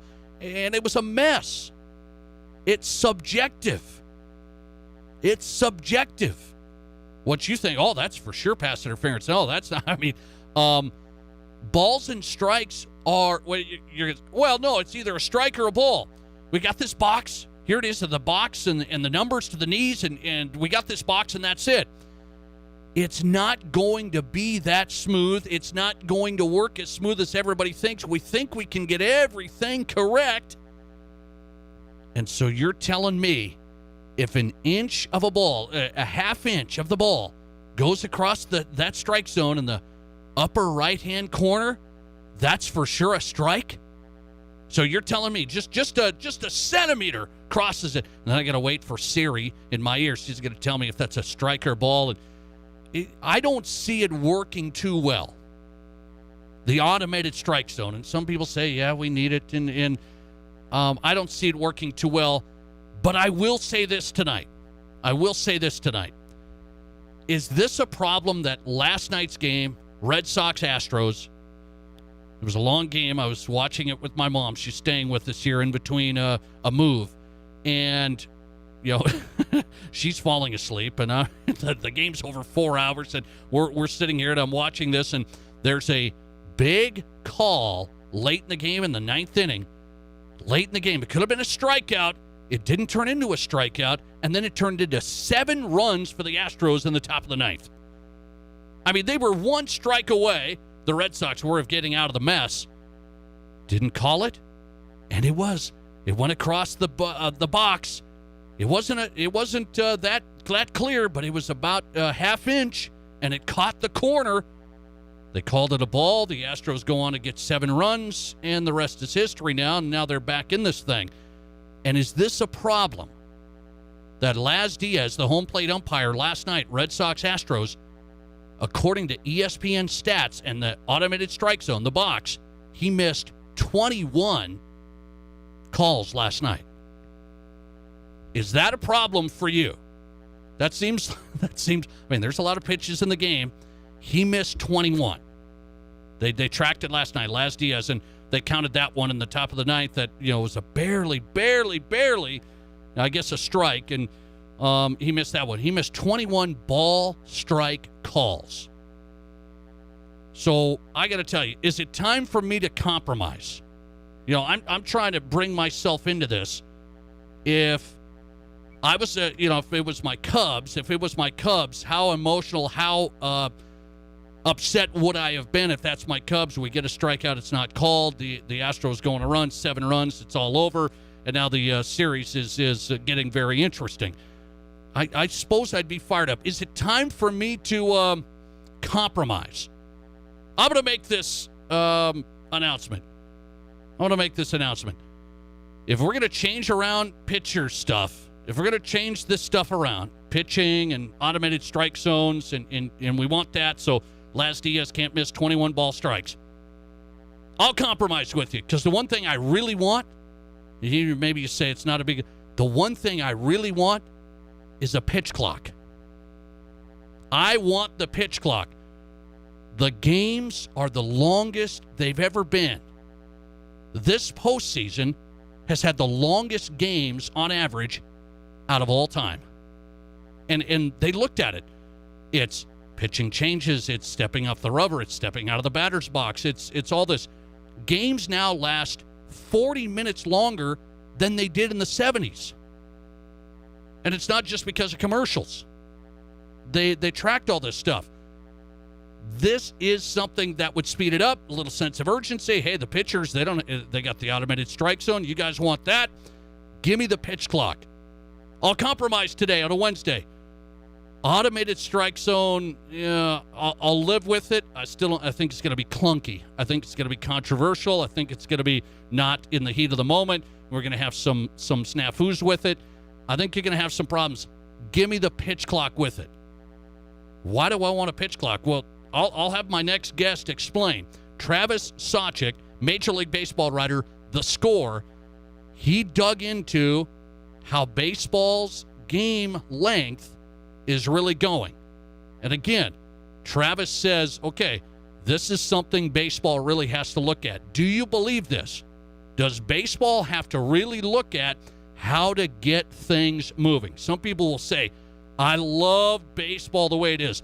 What does Travis Sawchik say? Major League Baseball writer, live next. The Nate Brown Show. Renewal by Andersen. The time is now. Winter is coming, beautiful but brutal. You don't have to live through another winter with drafty windows and high heating bills. At Renewal by Andersen, we have great financing options with approved credit right now. Our certified full-time installers are the best in the industry, not subcontractors. We're a 5-star energy partner. Renewal by Andersen windows can significantly cut your heating bills. Put that blanket away this winter. Let's talk about your windows today. Renewal by Andersen. Winter is coming. The time is now. At Terrell Tires in the Speed Center, we let our customers do the talking. Very well maintained tire and speed shop, over the top service, and very reasonably priced. Need I say more? Scott and crew at Terrell Tires have always gone over and beyond for us. Great prices for great tires. Also, anytime we've needed odd-sized tires for ranch equipment, Scott gets us what we need. Great customer service. Spent plenty of time answering all of our questions, and the truck looks awesome with the new rims. Terrell Tires in the Speed Center, 105 North Campbell Street, Rapid City. Outdoors for lasting family memories with a new or pre-owned RV from Dakota Discount RV. We make your RV experience fun and easy by providing you with a quality recreational vehicle, competitive pricing, and professional sales and service. Our large inventory of fifth-wheelers, travel trailers, toy haulers, and live-in horse trailers allows us to save our customers thousands of dollars compared to most dealers. Stop by and see us at Dakota Discount RV, 3330 East Mall Drive across from Cabela's and on JB Road, Blackhawk. Don't make a bad call the next time you need an attorney. The lawyers of Claiborne, Lowson, Sabers have been serving the legal needs of clients throughout the state for over 75 years. Serious legal issues like divorce, business disputes, personal injury, and criminal matters require a solid team. When you need a win, call Claiborne, Lowson, Sabers at 721-1517. Claiborne, Lowson, Sabers, proudly supporting our area's youth and sports teams in their pursuit of excellence. At Renewal by Andersen, we love it when our customers tell us on a brutal winter day, we can't believe how much warmer this house is since we got our new windows. These windows are awesome. We hear it all the time.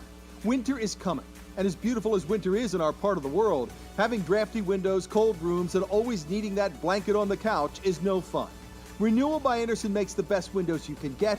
We've been 5-star energy partners for years. Our new windows can significantly lower your energy bills, especially on a brutal winter night when the wind is howling. Renewal by Andersen windows not only increase your comfort, they increase the value of your home. This winter, put that blanket away. Renewal by Andersen has great financing options with approved credit right now. For less than your cable or phone bill each month, you could have all new windows from Renewal by Andersen. Please visit our website now at rbarapidcity.com to hear about our financing options and book your in-home consultation now.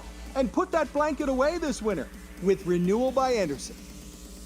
Broadcasting from the Anytime Auto Sales, Service, and Detail Studio. Sales, service, and side-by-sides. This is Fox Sports Rapid City.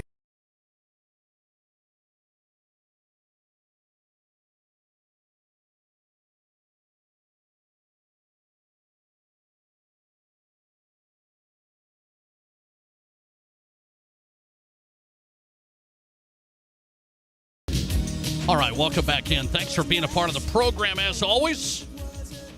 The Nate Brown Show live, South Dakota Sports Talk Show on Fox Sports Rapid City. Listener text in here on the Barron's Wilson text line. You can text the show, 720-1067.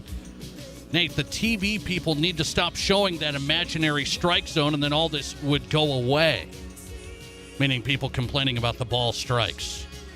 So, you know, I guess a missed call last night with Uvalde's curveball. It could have been a punch out in the ninth. And he caught the edge, according to the ESPN stats strike zone. And then, they went on to score 7 runs, the Astros did after that, and he didn't get the call, and people were complaining about that. Laz Diaz missed 21 ball strike calls last night, according to the ESPN stats info that's tracking the automated strike zone. So I said, I'll compromise with you, I guess. I don't want the automated strike zone, but I'll compromise with you if you give me a pitch clock. I want the pitch clock. Let's go to Travis Sawchik, Major League Baseball writer, thescore.com. Find him on Twitter at Travis_Sawchik. Interesting piece he writes about today, and I wanted to get him on talking about how the pace of postseason baseball has hit an all-time high, meaning length. The length of 2021 playoff games now is a record. It's over 3.6 hours on average. Over last night's game was over 4 hours. So let's get into it. Travis Sawchik on. Travis, thanks for coming on. How are you? I'm well. It's great to be with you. Well, I appreciate your time. So what made you want to dig into this? You did some work on this. The piece is really interesting, thescore.com. What made you want to dig into this? Were you starting to wonder, hey, these games are taking a long time? Yeah, I think it dates back to when I was a beat writer covering the Pittsburgh Pirates, 13 through 16, and just watching, just as a baseball fan too, it just seemed like not just ultimately it results in a longer game, but the time between pitchers, batters stepping out, the pitching changes happening more and more often. It just seemed like the game was grinding to a halt too often. And when we think about when baseball became popular at the turn of last century, the first mainstream team sport in North America that could draw a mass audience in terms of interest, it was a quickly played game. I looked at the average postseason game length dating back to the first World Series, 1903, 108 minutes per game, an hour and 48 minutes. Wow! And the postseason games sort of gradually, got longer and longer as time went on. But it's really the last, from 1960 to 1990, postseason games inched up 20 minutes per game. But from 1990 to this season, they've gone up 40 minutes per game. So it's the slowness is accelerating, if that makes sense. 1990 to now, they've gone up 40 minutes longer. And so here's what baseball fans say, Travis. You've covered the game a long time, but here's what baseball lifers say to me. Sometimes they say, Nate, it's baseball. Don't be in a big rush. It is what it is. Don't try and change it. You're kind of saying, hey, maybe not changing baseball per se, but you're saying right now, from a fan and engagement standpoint and a TV and watching the game standpoint, that may be at a crossroads here. Yeah, I think it's a problem. Look, there'll always be hardcore fans and traditionalists that baseball will never lose, that kind of base part of the customer fan base. But if you look at national TV ratings have been on the decline for years, and I thought it was startling that last Thursday night you had a 107-win Giants team facing a 106-win Dodgers team in an elimination game. And I know it was on TBS, but the audience for Thursday Night Football doubled it. And I thought, wow, and this was the best game baseball, talent-wise, baseball might put on all postseason. And it got doubled up by Bucks Eagles. I thought that to me that says there's something wrong with the sport when most people find Thursday Night Football more interesting than that level of a postseason game. And I think how many young people on the East Coast are staying up for these Red Sox games? Right. I think a whole generation is missing postseason baseball because they're ending, in the early morning hours of the next day. And it's, baseball is not football games can go on a little longer because it's a scarce product, and you get your 17 NFL games a year. But baseball, you have a huge volume, and I don't think it can afford to last as long as a college football or NFL game. The pace of it was never meant to, and even beyond pace, it's it is related. The lack of action is a problem. Scott Simkus, who does great baseball research, he pointed out, and I included this in the piece, that in the 1927 World Series, there was a ball in play, I think, every 2 minutes and 20-some seconds. And in the first the first game between the Astros and Red Sox, there's a ball in play every 4 minutes and 50 seconds. I mean, that is not how the game is meant to be played. There's meant to be a lot of action. And the strikeouts and foul balls, which is a part of the pace problem.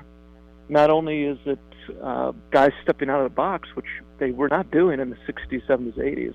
Now we have guys stepping in the batter's box between every pitch and every foul ball, and it's really grinding the game to a halt. And it's not good for. I think it's at a crisis point now for baseball, where they have to address this, or they're going to keep bleeding fans, Travis, and become less and less relevant. Travis Sawchik on Major League Baseball writer, thescore.com. You can find his piece on this, Major League Baseball at a pace, time of game, crisis point, he says. Really good research looking at the history on this. So I said this, Travis. I said, okay, I'm going to compromise. I don't want an automated strike zone. I've been consistent with that. People argue with me. It's fun. It's okay. I said I want to keep the human element to a point. The umpire's the whole thing, and I hope guys get calls right, balls and strikes.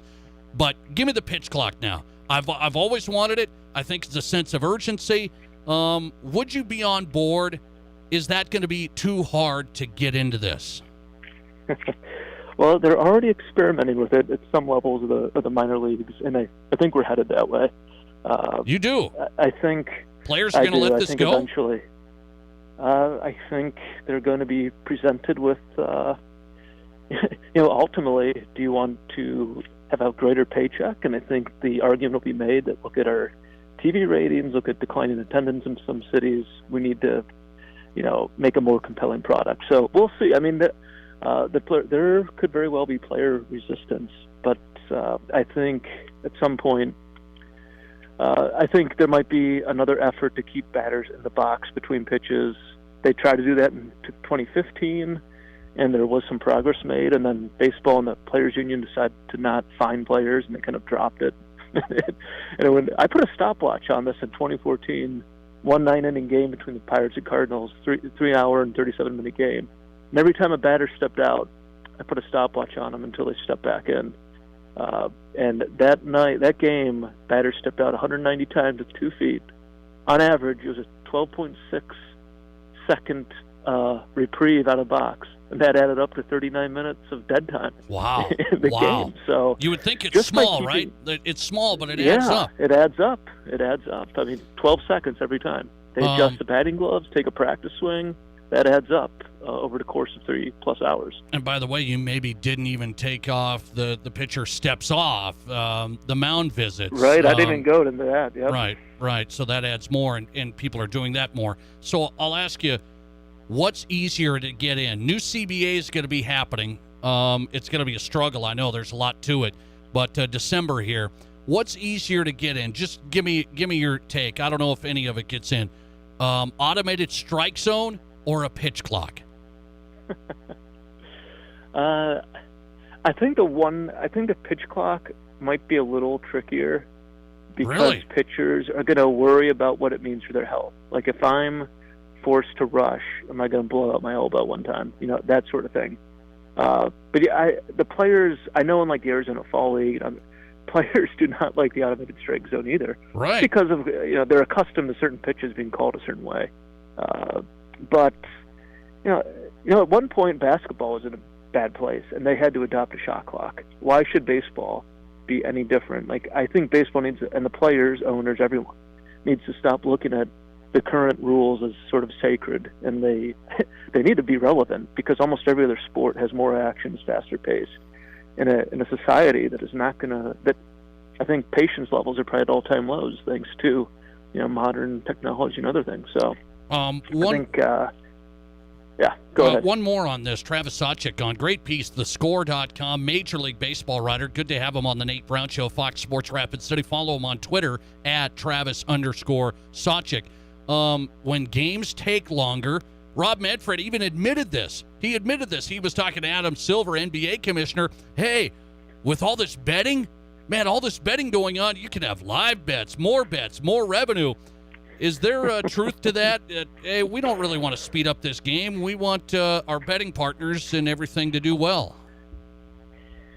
I know. I included that in my Twitter thread today, and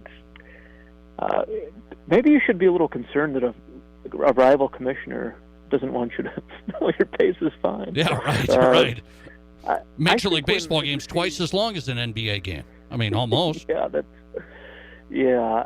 I mean, you're going to squeeze in some more prop bets, but I think once sports becomes legalized in most states, aren't most people interested in just the single game betting more so than trying to squeeze in a bet?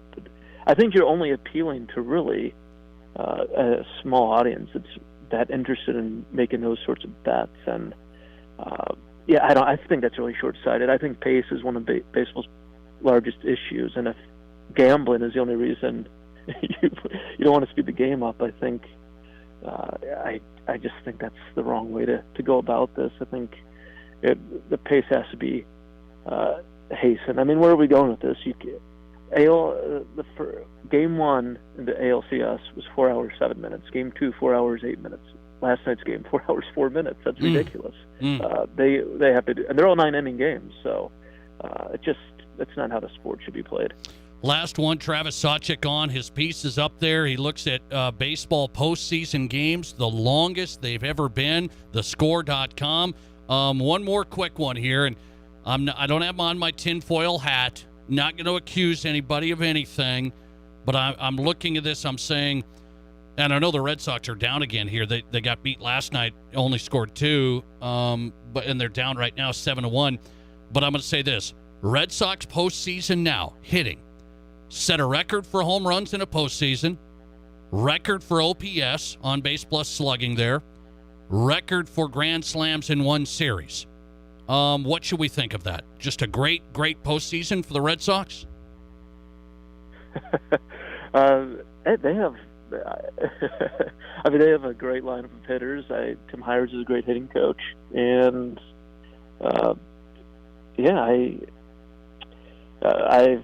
that's what I think. I don't know anything. It is. Okay. Yeah. Great run. Just a great run. Crazy could be things the case. happen in small samples. Okay. And they were Schwarber, Bogarts, J.D. Martinez. I mean, they have a lineup loaded of people. Now, could they have figured out an Astros pitcher tipping things to the staff? I know nothing beyond that. So right. you would hope after the Astros in 17, people would understand is it really worth risking your reputation as a club and individual players when, I mean, to be honest, the Astros probably didn't benefit from that much because they're right back on the cusp of the World Series. So you'd hope people would learn something from that. You would. And I think it's unfortunate. Some people, say, this is out there. This is out there. It's just unfortunate. If the Red Sox are having a great run, what's unfortunate was the Astros in 2017. And by the way, the Red Sox in 2018. That's right. Had a little issue there. Travis Sawchik on tonight. Great to talk baseball with him. Read his piece there, thescore.com. Great work on it. Travis, thanks for the time. I really appreciate it. Yeah, thanks for having me on anytime. All right, appreciate that. Travis Sawchik, Major League Baseball writer, thescore.com. Good piece today on baseball postseason length here on the Nate Brown Show on Fox Sports Rapid City. That's good breakdown. Really good breakdown.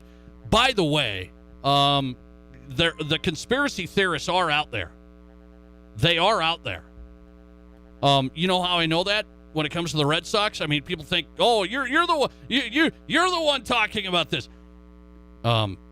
This is going around Twitter right now, just 10 minutes ago, that there's some light in the center field wall that's been shining there at Fenway Park, and maybe somebody's looking for something. I don't know, behind the scoreboard. That could okay. But the conspiracy theorists are out there, and the light was on when? Guess. When the Red Sox were hitting today. Well, it must have not helped much. They only got one run. But nonetheless, Red Sox, it is interesting. And he said, hey, weird things happen in baseball, small sample size. Red Sox, record-setting home runs, the most home runs in a postseason ever. They just got that last night.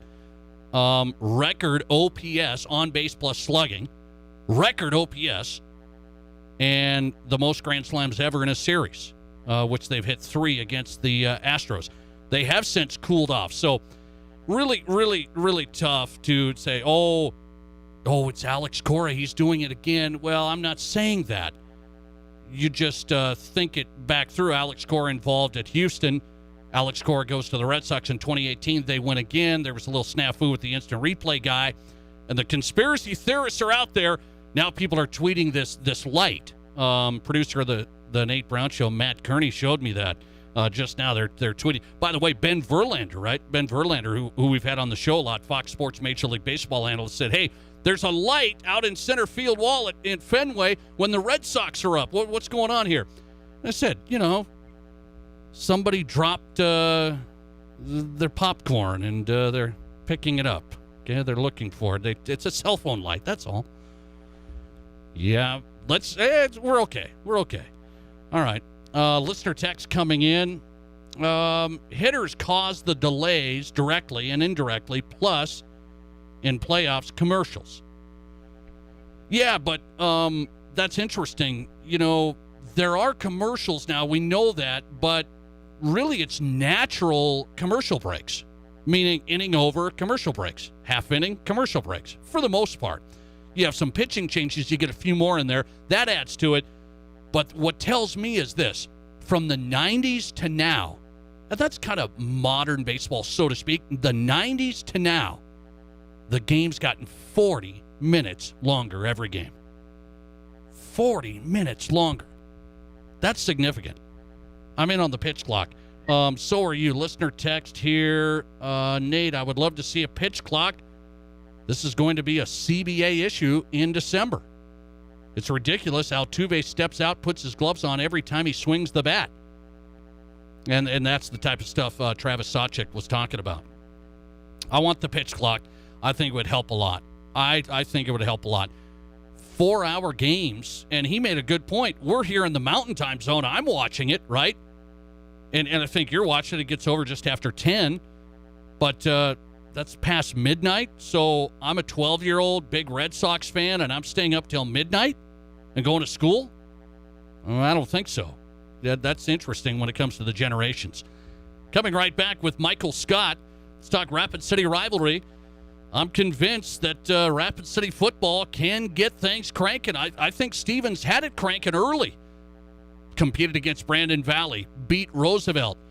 The Raiders have dropped a couple big here the last 2 weeks. Where are the Raiders at as they play the Cobblers tomorrow? Stevens head football coach Michael Scott live on the way. This is the Nate Brown Show. Renewal by Andersen. The time is now. Winter is coming, beautiful but brutal.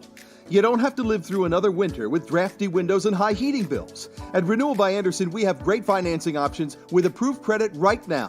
Our certified full-time installers are the best in the industry, not subcontractors. We're a 5-star energy partner. Renewal by Andersen windows can significantly cut your heating bills. Put that blanket away this winter. Let's talk about your windows today. Renewal by Andersen. Winter is coming. The time is now. At Terrell Tires in the Speed Center, we let our customers do the talking. Very well maintained tire and speed shop, over the top service, and very reasonably priced. Need I say more? Scott and crew at Terrell Tires have always gone over and beyond for us. Great prices for great tires. Also, anytime we've needed odd-sized tires for ranch equipment, Scott gets us what we need. Great customer service. Spent plenty of time answering all of our questions, and the truck looks awesome with the new rims. Terrell Tires in the Speed Center, 105 North Campbell Street, Rapid City.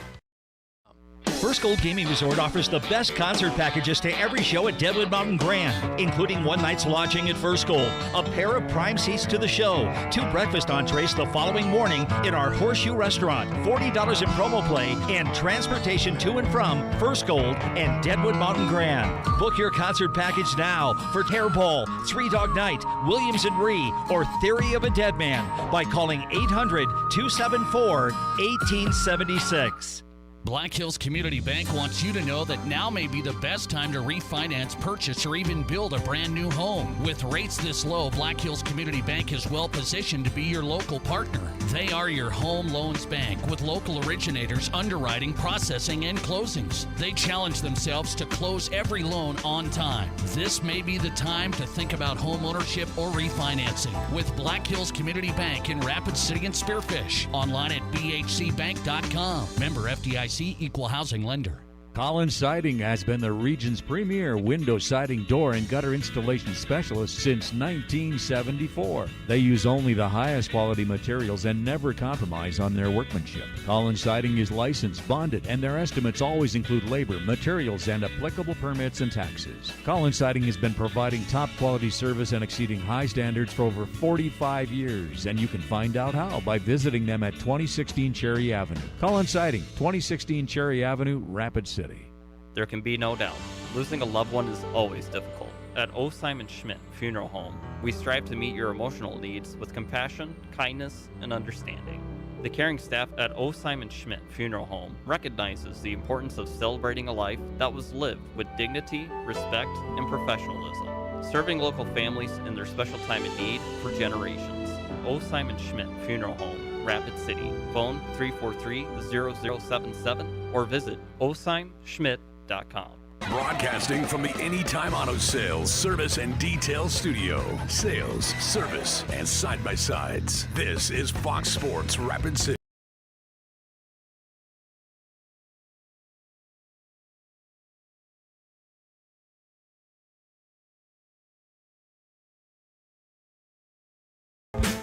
Welcome back in. How you doing?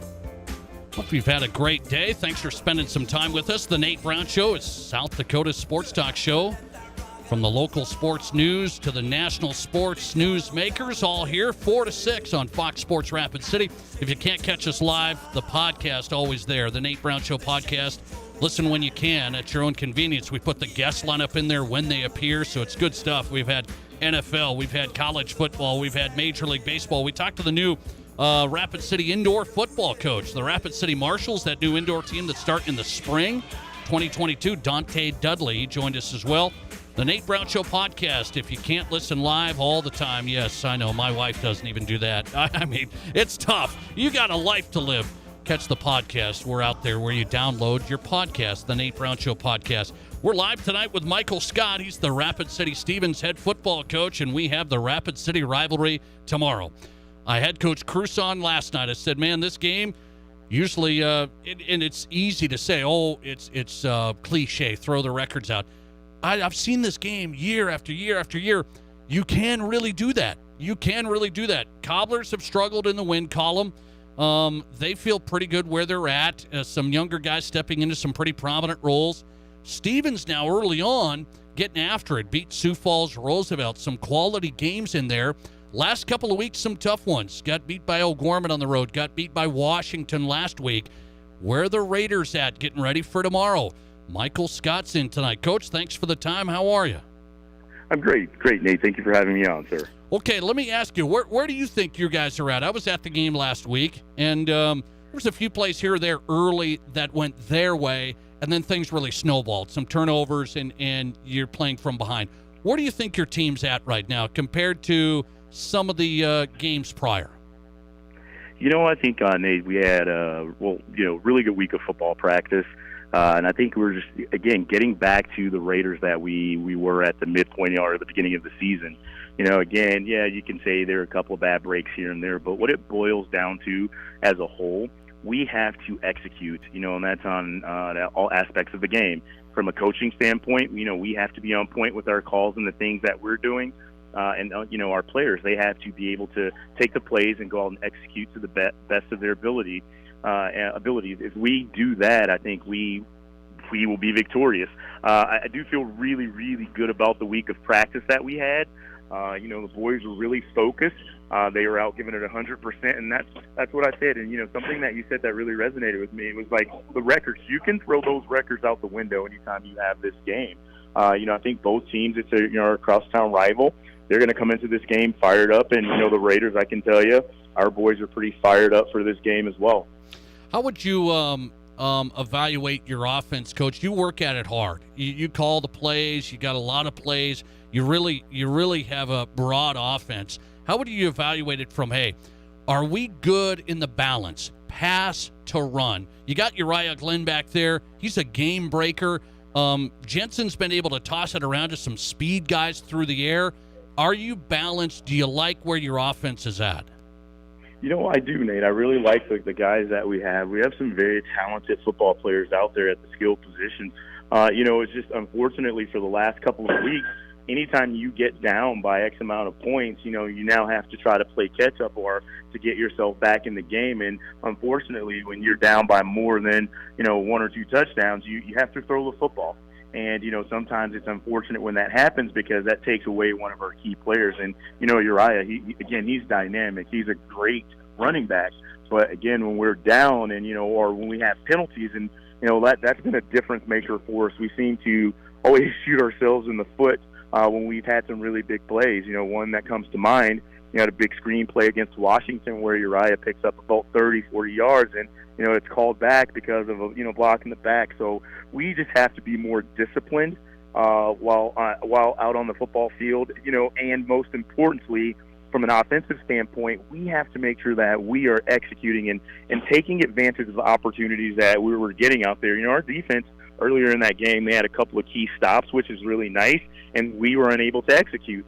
And, it's only so you can, if you can bend for a while, but eventually I think, even the best of them break. And what I've been really focused on with the players is making sure that they understand, how to overcome adversity, and that's as a whole, guys, being able to fight back when things aren't going our way. But I do think that that's kind of hurt us at times because when going back to the question that you asked, when we get down, it forces us to change the game plan. In a perfect world, hey, I'd love to give Uriah the ball 30, 40 times a game because he's a workhorse and he's a really solid football player, running back. I'll tell you, Stevens and Central is always a heated rivalry, Coach. You know that. This is your second year, but you've been around here, so you know this. What do your players say about it? I mean, I know it's just a week. It's just the same week. I think that's probably your mentality. What are your players saying about how important tomorrow is? They know that this is an extremely important game for them tomorrow. Like I say, it's not about the record. It's about, saying that we went out. And again, I think where we are at now, they understand that it's a big rivalry game, but it's bigger. This is going to determine whether or not we go to the playoffs. I think that's on both sides. So they know the importance of this game. So we talked about it earlier this week on on Sunday when we did a little film review, and they're focused, they're locked in. So I'm just hoping that transitions over to the football field tomorrow. Last one for Michael Scott, Stevens head football coach, Rapid City Central. They've had a tough time in the win column, but Coach Cruz says, "Hey, our guys are buying in. It's a struggle here, but I'm going to play guys that maybe they're not the most athletic, but these are the guys that want to play." He feels good about tomorrow. What do you see from Central? Coach Cruz, he's going to have those boys fired up, and I think, I totally understand where he's coming from. We have to I think both of us, we've been focused on really trying to change the culture of both programs. I know that in the past, Stevens, they've had some good teams, but it's been a while, and just trying to really focus on getting back to that level of excellence. I feel good about my football team and the players in the week of practice that we had. We were sharp. We were, the execution was there on the plays that we were prepping and practicing. So I feel good about this game. I think from a talent standpoint, we match up. We have some really, really good players that we're going to have out there. We've had the injury bug hit us, and we have a few of our key players that will be back in the mix tomorrow. So I'm excited for this football game. I am too. It's Stevens Central. We'll have it Fox Sports Rapid City tomorrow night. Get to O'Hara Stadium. Should be a nicer night as we get back to football. Cobblers Raiders getting into the playoffs. The winner, that's where it'll be. Michael Scott on tonight, head coach for the Raiders. Always great to have you. Thanks for spending some time. Did I lose him? Thanks, Coach. All right. Michael Scott. No, thanks, Coach. I appreciate it. Yeah, sorry about that, Nate. Thank you. No worries. No worries. I just lost him for a minute. Michael Scott on tonight. Stevens head football coach. The Raiders, the Cobblers tomorrow. The Raiders, the Cobblers. Jerome Wickersham, Dean Gurr with the call. Wrapping up the regular season. Can you believe that? It's been kind of a flyby. Kind of a flyby season.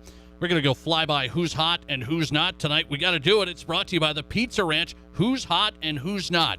What state now does not have a top 25 college football team for the first time in 10 years? They always have a top 25 college football team. They're in my who's not category, I'll tell you.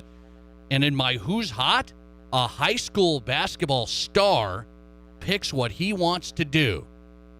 Does he go to college or does he go pro? That's next. You're listening to the only live and local sports talk show in the Black Hills, The Nate Brown Show, on Fox Sports RapidCity.com and live on 106.7 FM and 1150 AM Fox Sports Rapid City. At Ace Steel and Recycling in Rapid City, our goal is to make recycling your materials so quick, so easy, and so profitable that you'll become a lifetime recycler. At Ace Steel and Recycling, we buy, process, and ship scrap iron, automobiles, stainless steel, and aluminum, including cans and cast. We also buy insulated wiring, as well as copper, brass, lead, batteries, zinc, and tungsten carbide. Visit acesteelusa.com or give us a call at 342-8649. Ace Steel and Recycling, 2830 Eglin Street, Rapid City.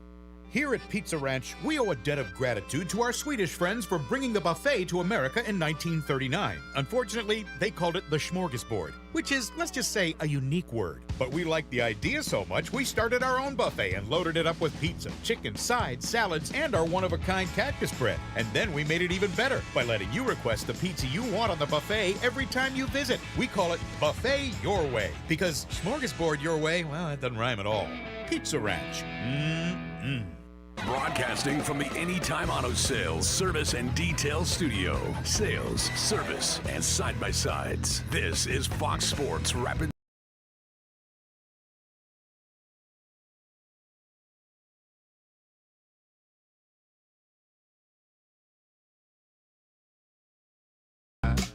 All right, let's go on a Wednesday. Who's hot and who's not? Wrapping up the show every night at this time. The Nate Brown Show live. Who's hot and who's not sends you on your way. Brought to you by the Pizza Ranch. Tonight, it is Buffet Kids Night.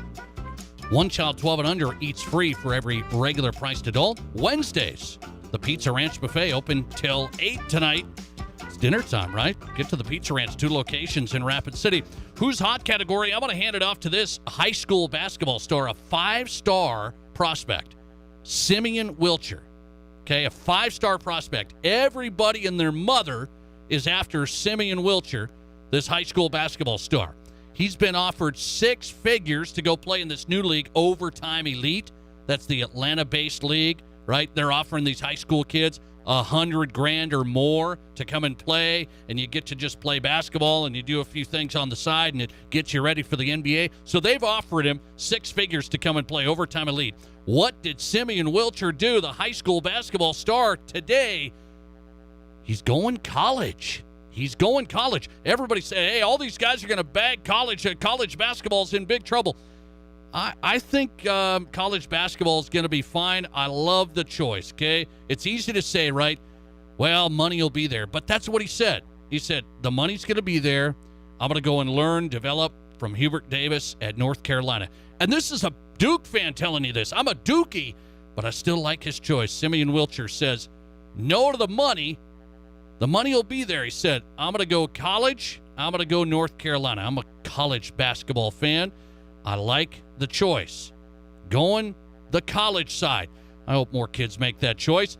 In our Pizza Ranch Who's Not category, the state of Florida.